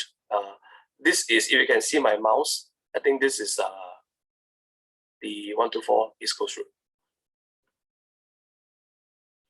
Okay. Andre Key's video is also, I think many people want to show their face. So I will next touch on residential shop house. So residential shop houses, right, is hang on. Guys, do y'all need a break or not? Or if y'all don't need a break, I can carry on. Please type 1. Or if you need a break, please type 2. Thank you, Alex, Marvin, Melissa, Henry. Okay. Okay, thanks. Okay, so I will carry on if y'all are still raring and still good to go. So residential shop houses, where are they in Singapore?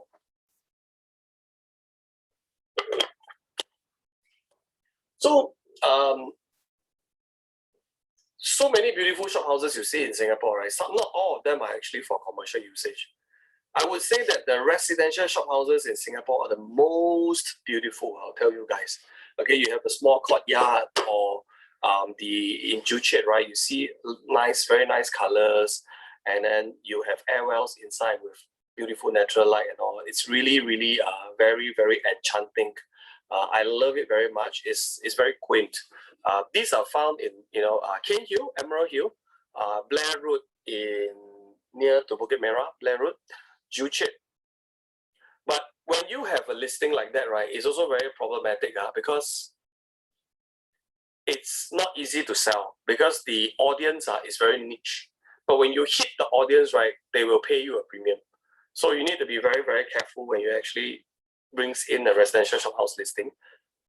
Because residential shophouse listing, foreigners need to pay ABSD.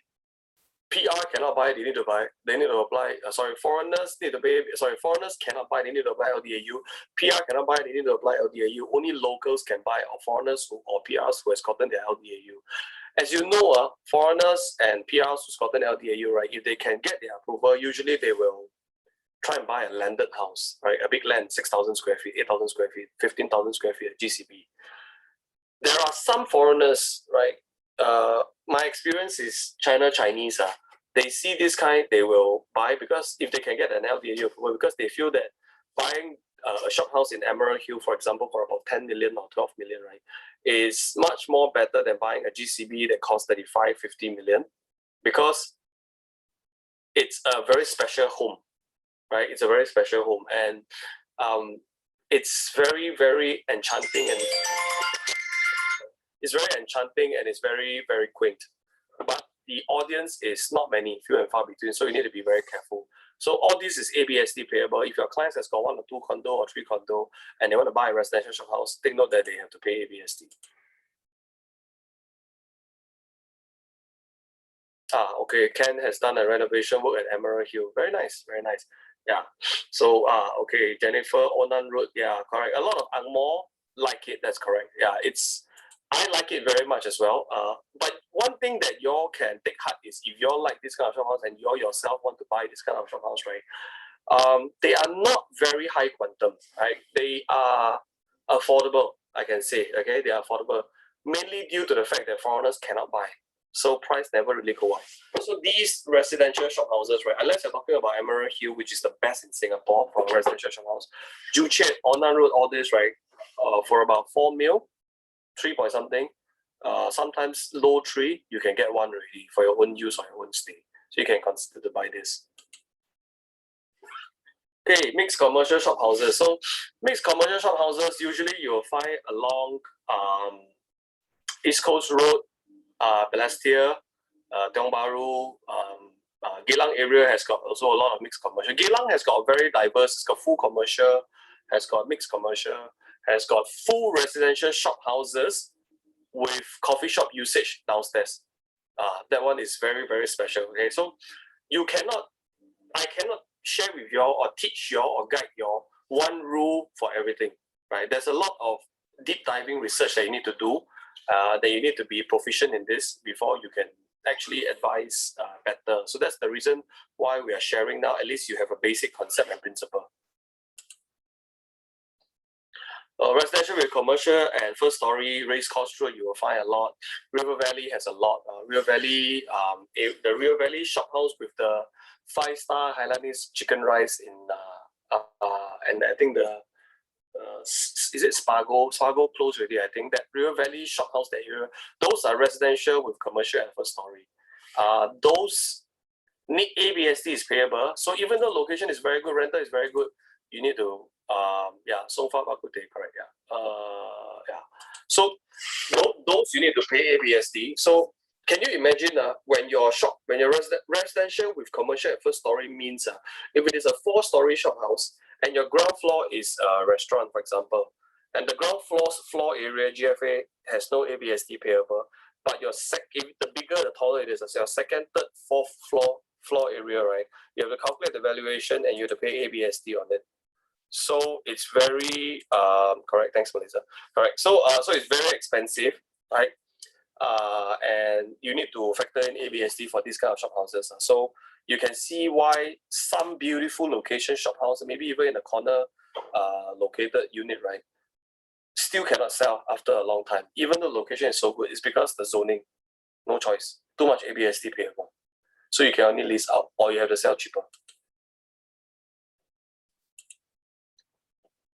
Full commercial zoning is like the playground of the rich. Raffles Place, Tanjong Pagar, this kind of District 1, 2, 7, 8. This kind is everyone can come in and play. Ultra high net worth like to buy this.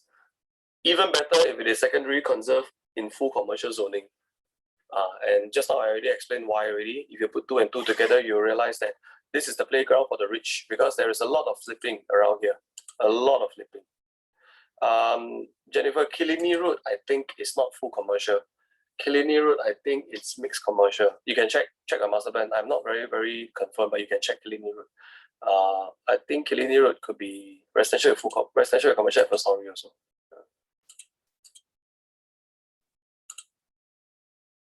Okay, so identifying potential units and learning from URA master plan. So hang on a minute. So let's have a look at what we should do, guys, when you're take in a listing, right? After sharing so much with you all, right? Maybe you all will want to know when you take in a listing what you should do first, or your preparatory work and your due diligence SOP, right? For buy or sell. So I will share with you all that I am very detailed and anal when I handle a client for buying or when I handle a client for selling, okay? Because we are the real estate experts. We are the professionals and we are the consultants. So when you want to lease your property with me, for example, I need to know your background. I need to know who is the decision maker, who is the contract signing party, and who makes the decision on the price and all that. After I ascertain that I'm speaking to the right owner, I need to ascertain the potential of the property, usage approval, enhancement value, so I know how to correctly position a shophouse. So all these things that I'm actually sharing with you guys, right, is what I would do, and I'm trying to share as much as I can. So of course, the character is different. Agent has got different kind of character, but for me, I am quite detailed on this. So I will always check the ownership proof, which is inlays, right? And you spend $16 to buy the ownership proof to make sure that you're speaking to the right owner, because shop house is very multi-diverse. It's very different. It's not so straightforward or not so usual like residential. So you have to check from inlays, check URA on the size, check age prop on the floor area, the land area, and all that. Zoning, I already shared everybody. Zoning must be very clear. Okay. Check approved usage in URA space to know that what is the current usage for the first floor, second floor, or third floor, or even fourth floor. Okay, so you know that when you sell or when you lease, what can the potential tenant or the buyer or the prospect do with this space? It's very important. Okay. Check conservation status so you can determine and plot the feasibility study for potential redevelopment. So whether it's a secondary settlement or it's a primary settlement, very important. Right? Of course, Google Street Map, I don't need to teach you all should know already. People who are in landed and all that, you all should understand that it's very important for you to know the picture, the look, even Google Earth to know the top, Shop houses are based on land area, but the built up area also plays a part in the pricing. Right? Of course, the tenure of the property from inlays, you'll be able to find out, very important. Yeah, I'm quite happy. I checked that the participant is always hovering in 61, 62. That means I got very little dropout. Not bad. Or everybody's sleeping already. Okay, this is an example of an investment deal that I did recently in Taoyuan. Okay, and so Taoyuan Road is an area in Little India Conservation Zone near to Jalan Besar, near to Model Road. I want to share with you all this because when I sold this unit to this particular client of mine, who happens to be linked to Keppel Land and UIC Land, my client is actually a GM of a developer in Singapore that came out to build his own small boutique development company. When I sold him this unit, 1,000, for those of y'all who are familiar with URA space, y'all can go and check the zoning. Y'all can even check whether it's primary or secondary settlement. When I sold him this one, I did not check primary or secondary settlement, and when I advertised the property, when he came and see the property, right, obviously he's a developer, so he's already done his background check. So I didn't check in time, right? So because I know that this will surely sell, and because we were asking for 3.8 million for a 1,450 square feet land area and a build up of 2,800 square feet, and we were asking for 3.8 million. So I think when I started advertising, I think we had 15 to 20 groups that came. And there was even a jostle and tussle between 3 buyers to give me a check for this unit at that time. That is a history already, okay? Because now don't have this kind of price already. This deal was done in, I think, 2018, yeah. 21 or 21.7, I forgot already. But when we asked for 3.8 mil, right, I got so many parties, right? And this particular client, he was so serious until he wanted to come down and give me the check wherever I am at the point when I finished explaining to him over the phone. He asked me for the owner's name. Being a developer, he knows the SOP, right? How to give a check and all that. So he asked me, hey, Alvin, can you just give me the owner's name, right? And then you just prepare the option to purchase. I will give you a check now. Where are you? I can't meet you. So when a buyer tells you something like that, right, I'm not happy, okay? So some agents are very happy because, wow, you can collect a check, you can close the deal immediately with you, or you can get a check to try with the owner now, right? I wasn't happy. When he told me that, right, I was very calm. I told him, say, Mr. So-and-so, I said, you have got to give me time, right? I will collect a check for you if I think that it is appropriate, because let me speak to the owner. I want to know whether is your price workable or not. I don't want to waste your time. So when he hang up the phone, right, I mean, he was like saying, okay, no problem, Alvin, I'll be on standby waiting for a call. When he hang down the phone, right, I was so rushed. I pull out all my data sheets and my research tools and I check. Then I realized that, I thought it was primary conserve, right, 2-story, and you can't really do a rear extension.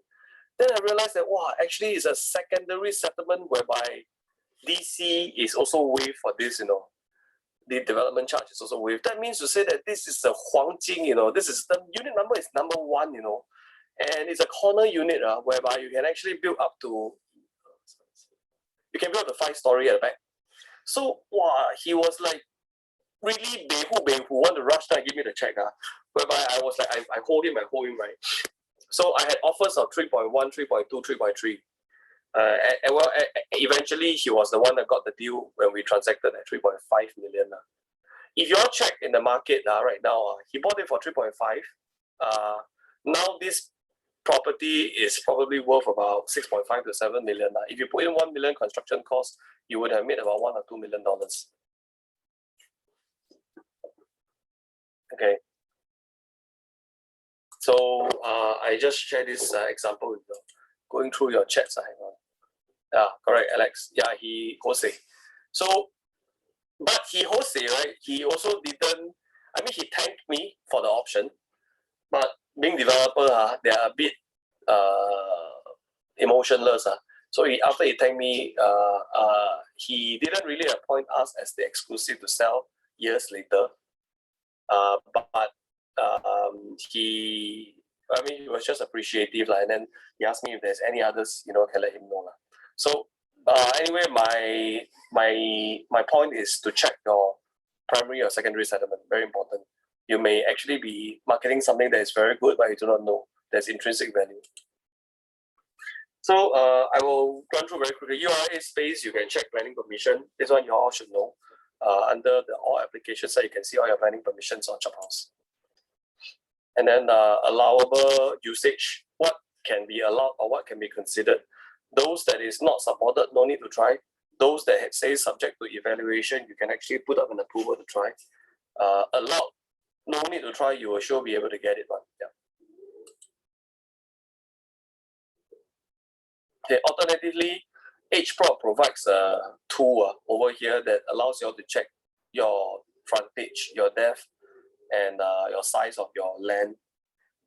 But always do remember to cross-check with in-lease because the land area that HProp provides may not always coincide with the in-lease because maybe over the years there are some changes that URA or SLA update but only in-lease has the most accurate information. So the shape, the size, specs, these are all very, very important when you do a due diligence for any sale or purchase. These are all prep work that you need to do if you want to be a good investment sales agent. These are all preparatory. Again, HProp can show you the allowable use. Okay, this is also downloaded from URA. The development parameters for primary and secondary conserve, a good example of seeing how a rear extension is being done. You can take a photo, you can take a picture. These are the development options. What can be done? What can be introduced into a secondary conserve area shop house? You can take a picture. Belinda, your video is up, FYI. Done. This can be downloaded from, URA space as well. Conservation guideline.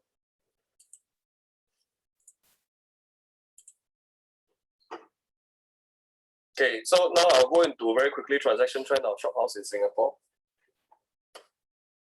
Zach, I should still have a bit of time, right? Maybe 15, 20 minutes.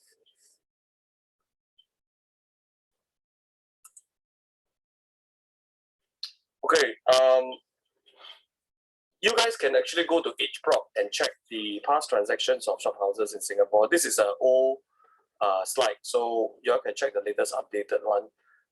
You can see that the address, the tenure, the area, they are referring to the land area, not referring to the floor area. Just to share with you all, Singapore, right? One of the most difficult thing to achieve, or one of the most difficult information to get for shop house when you sell, right?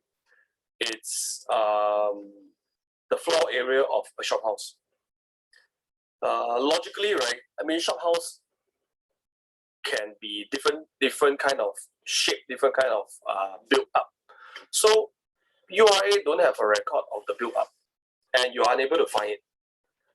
So you need to, if you take a listing or if you actually have a listing for sale, you need to actually, if you require, I mean, you check with the owner first whether he or she has their build plans to find out the floor area, so you can ascertain the floor area, current floor area, and the land area.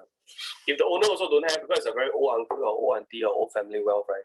And you really need to know the floor area, right? You need to maybe have to appoint a QP, right? To do measurements on site, to know the floor area of the shop house, because I would only say that land plus GFA of the shop house will determine the final value of the shop house. There is no one land area 就可以了, or there is no one floor area 就可以了. So you need both to ascertain the value or the premium that this shop house can command.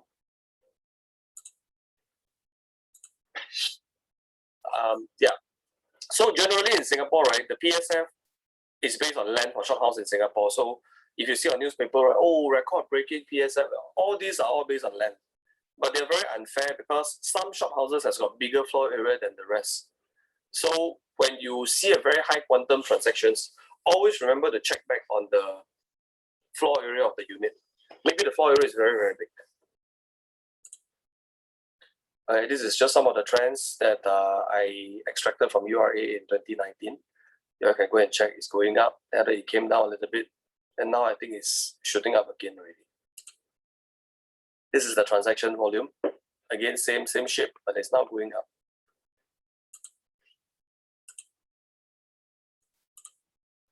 Okay, I go to the last topic. Hey guys, I will take a 3-minute break to go to the toilet. So maybe come back in 3 minutes time. I'll go for a quick water break and toilet break.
I'll wait for another. I'm just back. I'll wait for another 1-2 minutes before I start. Then I can check my message also.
Okay. If everybody is back, I shall go through the last topic before we go for a question and answer. So is everybody back ready? If you guys are back, please type 1, please. Thank you, Zach. Thank you, Alex.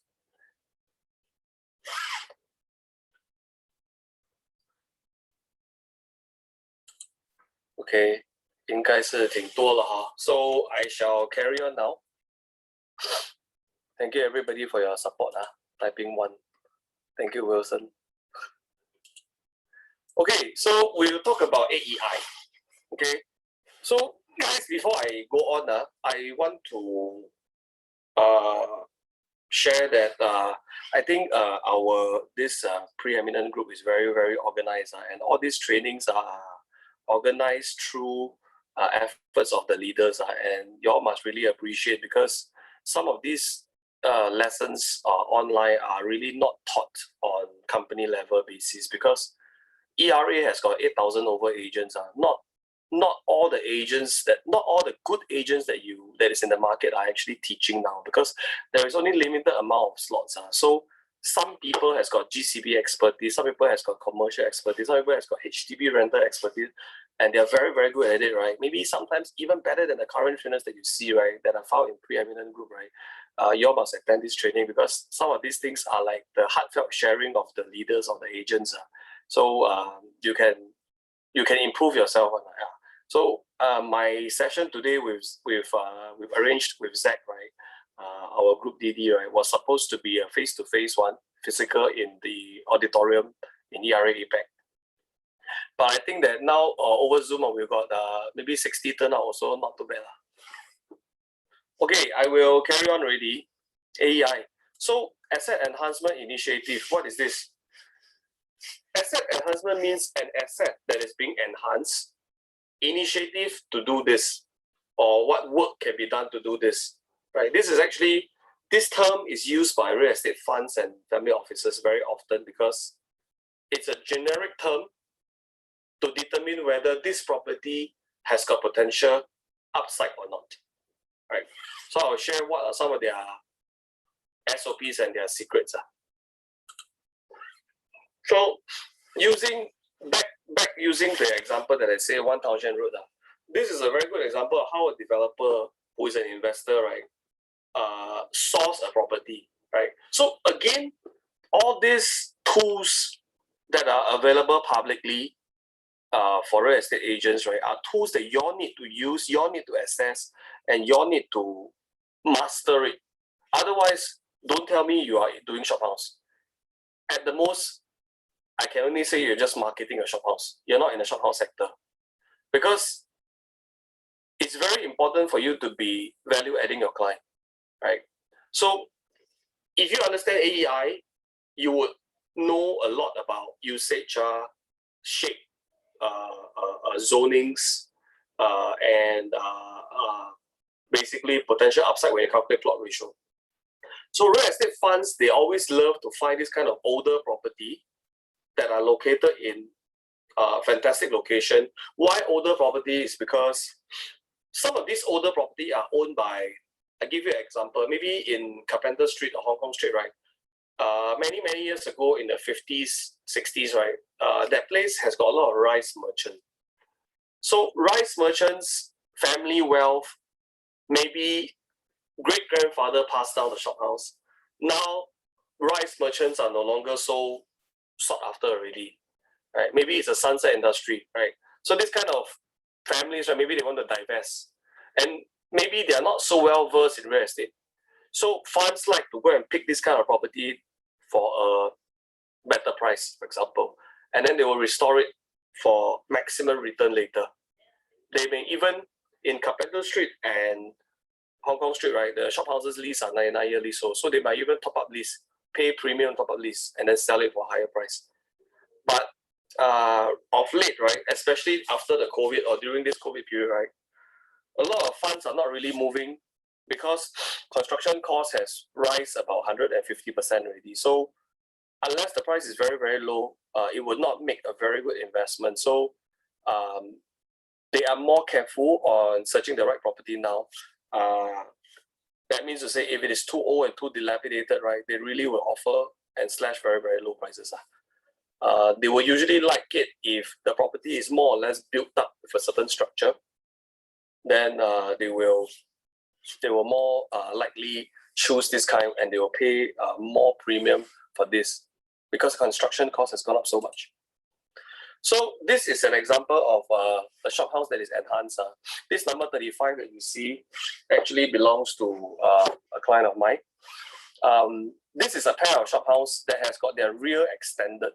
If you can see the rear, it's so beautiful. It's like those kind of grade A office Fullerton building kind of wow, you know, the greenery, the foliage, wow, the structures are so imposing, so brand new and modern. It almost feels like it's separate from 35.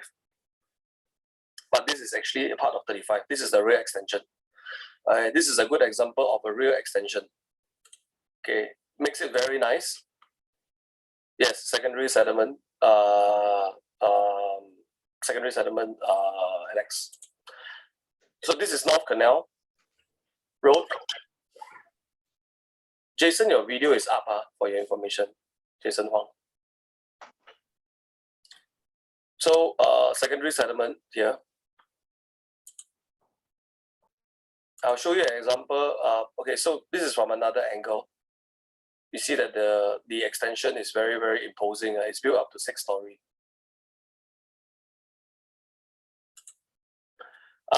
Along the same street, you can see that hey, this one 43.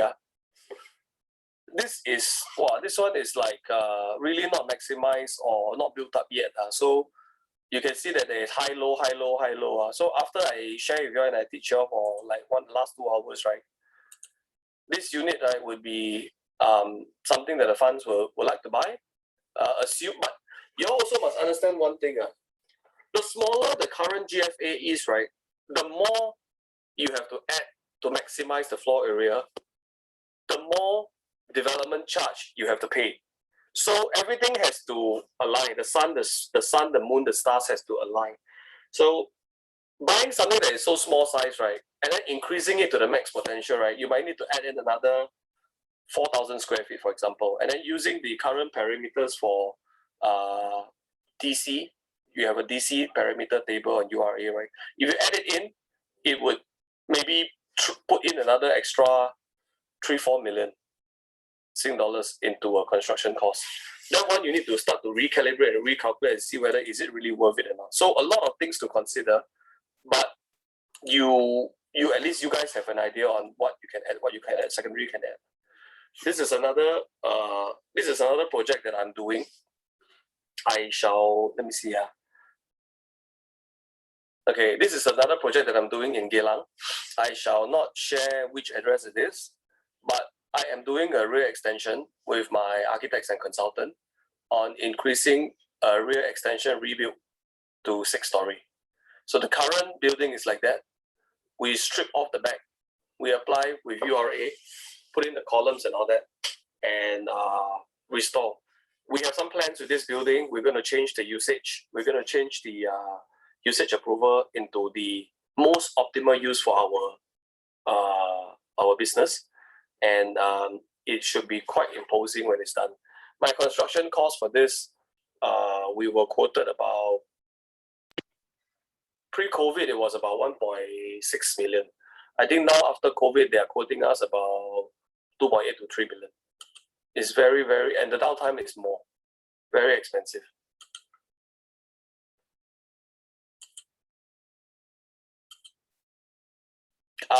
I will come to a very simple case study.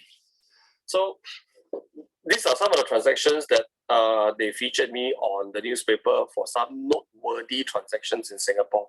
The one on the left is a Geylang shophouse. That was quite some time ago. Geylang shophouses are no longer 880万. It's much, much higher now. But the one that is interesting is the one on the right, okay? I think sometime in 2019, yes, 2019 or 2020, I transacted a shophouse in Jalan Kayu. The address is 275 Jalan Kayu. At that time, right, when I had that listing, I did a lot of in-depth research and study on the plot ratio, the allowable usage and all that, just like what I explained to you guys. And I started marketing the property. Basically, for the last 7 to 8 years, right, there was no transaction in Jalan Kayu at that time. Through my research, right, I couldn't even find a proper valuation for shophouses around this area because there is no indicators and there is no previous transaction. So I had to rely on my bankers, myself. There's not even any nearby transaction because Jalan Kayu is only one stretch only. You cannot use the Yishun shophouse or you cannot use the Yishun shophouse or Yio Chu Kang Terrace shophouse to calculate here because Jalan Kayu is a more populated area. So I was on my own and I did a lot of research and I priced the property for the owner ourselves. And 7 years ago, the last transacted over there, right, was 2.5 million. 2.5. I mean, if you are an agent and you use a previous transaction and you add in 20% premium, you would have sold the property for 3 million and you tell the owner, say, this is the price law, last transacted is 2.5 million. But it's wrong. It's totally wrong because the land size, the build up, the usage, the feel good factor of this area, right? I asked for, last transacted of 2.5, I asked for 4.28 million. I almost nearly increased 80% of the last transacted. So 2.5 and 4. I was asking 4.28, yeah, 4.28. And lo and behold, I had very good response. I ran an EOI and we transacted the property at near to 4.1 million. And after I transacted 4.1 million, right, or 4.05 or 4.1 million, right, I was spotlighted and was being asked to give an interview because over the last 7 or 8 years, there was no transaction. How did I manage to record break Jalan Kayu with almost 100% increase on the price? And I told the editor that I don't even think I'm record breaking. I am just selling something that is based on today's value is around this price. And I can tell you tomorrow the value will be even higher. I'm just the one that is leading the pack for me. And guys, can you imagine, right, after I sold it, right, before I complete, right, I already gotten offers of 4.5 million with a check immediately. A buyer call and say, Alvin, you're the one that transact, right? We know who are you. And then, hey, Alvin, do you think that the owner would flip the property to us for 4.5 million? Obviously, my owner didn't sell it. And now if you're going to check Jalan Kayu area, right, it's asking for 5 million to 5.5 million. And when I sold the property at 4.1 million, I was telling my client, don't regret, because this is not the final price. Valuation cannot match my 4.28, but the buyer paid cash. And the buyer was very happy. The buyer now is very happy because the prices over there and valuation had caught out to 5 million already. So always do your research, very important. Okay, I come to the end of my slides already. If you guys got Q&A, I am ready for the floor. Otherwise, Zach can take over.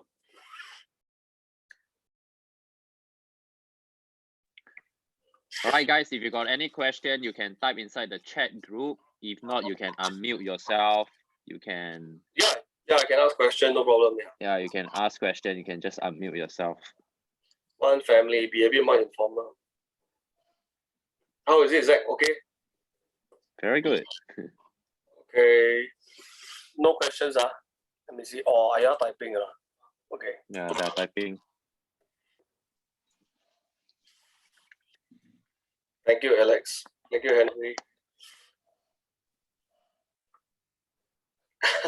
I knew this question was coming out. We can share slides. I will give it to, thank you, Richard. Richard, I just met your agent, Vince. When is my paid course? Thanks, Wilson. Marvin. Okay, guys, don't leave first. We will take a photo together. We will only send to people who attend this training. All right. Melissa, my agent is here. Are you outside, Melissa? Are you outside, Melissa? Alvin, you unshare your screen. Yeah, I'm at Robertson Quay. Oh, okay. Thank you, Jennifer, for your constant.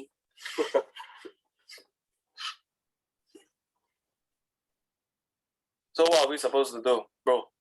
Okay, if you can, turn on your video, put on your virtual background. Let's take a photo before we end the session.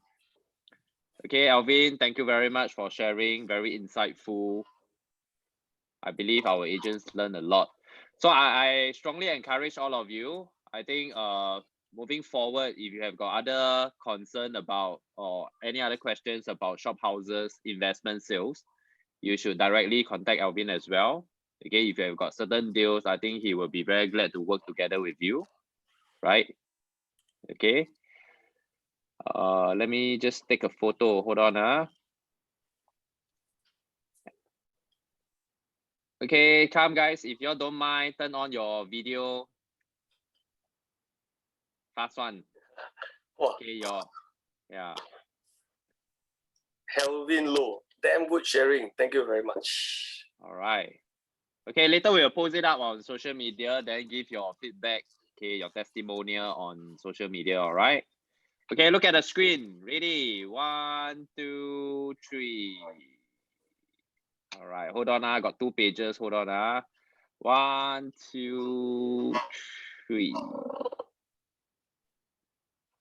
Okay, I hope you guys enjoy, and later we'll send you guys the slides. Okay. Meanwhile, take care, stay safe. Thank you, guys. Have fun at home. Thank you very much. Thank you. Thank you. Thanks, Alvin. Bye-bye. Bye. Thank you. Bye-bye. Thank you. Bye-bye. And you look good, bro. Thanks, Alvin. Bye-bye. Oh, me? Yeah, of course you. Thank you. You think I'm talking about Zach?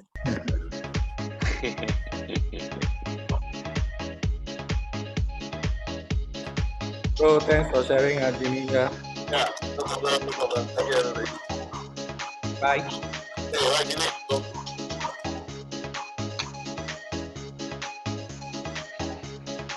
Thank you. Bye-bye. Bye. Thank you.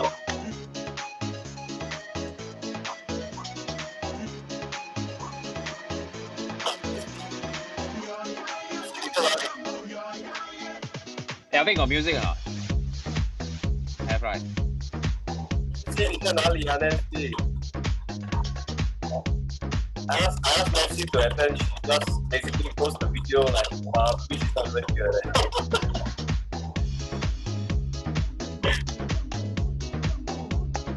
Hey, Alvin, I got to ask you. Thompson is considered semi zone. Thompson Shophouse. Thompson is under what zone? Thompson, if I'm not wrong, is residential with commercial at first story. Okay. Yeah, if I'm not wrong, but got to check. I'll go and check. I'll go and check. Don't Check URA space, Jimmy. Check URA space. Can.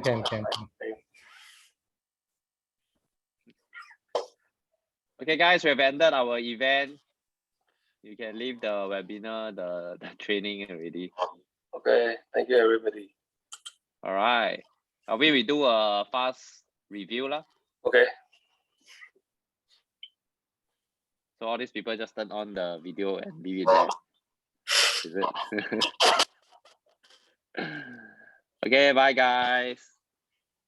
Bye bye everybody，谢谢大家，谢谢。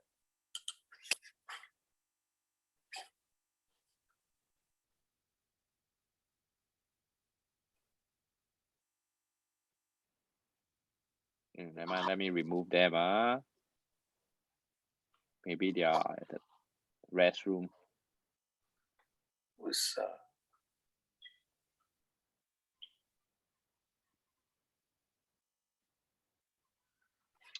Sometimes I think webinar give us more attendance. People.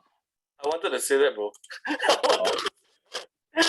I wanted to say that. Sometimes I think that this Sharin and Susie are Susie. Because everybody is at home lah, they don't mind. Just turn on and just. But you learn something. You really think that? No, bro. I told you, right? Like I'm on Zoom constantly with my overseas friends daily ma. So I think the Zoom is very good, but I was very afraid that actually based on your experience, right? The auditorium 的那个 turnout 可能只是20-30个的，对不对？30-40个啦 ，every month we run. So 现在有60多个 ，at least something 啦 ，I guess。我看到 Elizabeth 一直在 share 在那个 group chat，我还以为没有人来嘞，我在想哇闲。有啦，我们有 RSVP。Yeah. Okay, lor, it's pretty good, lor. I think let's see what results comes out, lor. You need to share the slide. Yeah, you send the slides to myself or Elizabeth then we will send it. You send it to Elizabeth I already sent her my slides already. Then she will just send it in. So I think moving forward, I think if there's anybody who contact you, you try to work together with them lor. Then like how I work with you lor. Then you can also beef up your listings because they are network ma. Yeah, I mean okay lor, but if there is any message I guess. I mean there are a few that we are quite familiar with. One Jimmy, all this I just teach them to do already. So maybe the newer ones see lor. Anyway, it's quite good. Actually I didn't prepare for this I just have this slide, just share as per normal lor. Actually trainers you just have the same old slides. Is the speaker that make it interesting ma. I wasn't very interesting I was just very very dry I think. Yeah I mean to you because every day in day out you're talking about all these things but to us we hear this again it's very refreshing. Actually you're right because 不是每一个人听过嘛，对不对就算听过也是 refreshing because this is something that you don't touch day in day out but for you it's different. You say end day what do they want to achieve is I don't want to be gonna smoked by my customer. That's true. End day I can still go back to Alvin, I can ask, I can work with Alvin, but the first approach the rapport part I must at least know a little bit lah. Yeah, I think that's correct, that's the target objective correct so 就好了咯。下一个 session 是谁 take？ 下个 session 是 Darren So 你这种 session 最多半年一次这样很够了你每个月 run 这种就不新鲜了。可以 share 别的啦，如果还需要我的什么来讲的话，其实我有别的 slide 啦，只是讲说you caught me at the COVID time then 我的那个 Medicare 那个现在我有很多那些 orders so I'm trying to attend the both side. Hey, you can stop recording shit, I'm sharing with you all the nonsense secret of this recording. Oh yeah, I can stop recording. Wait 我都忘记我自己在 record.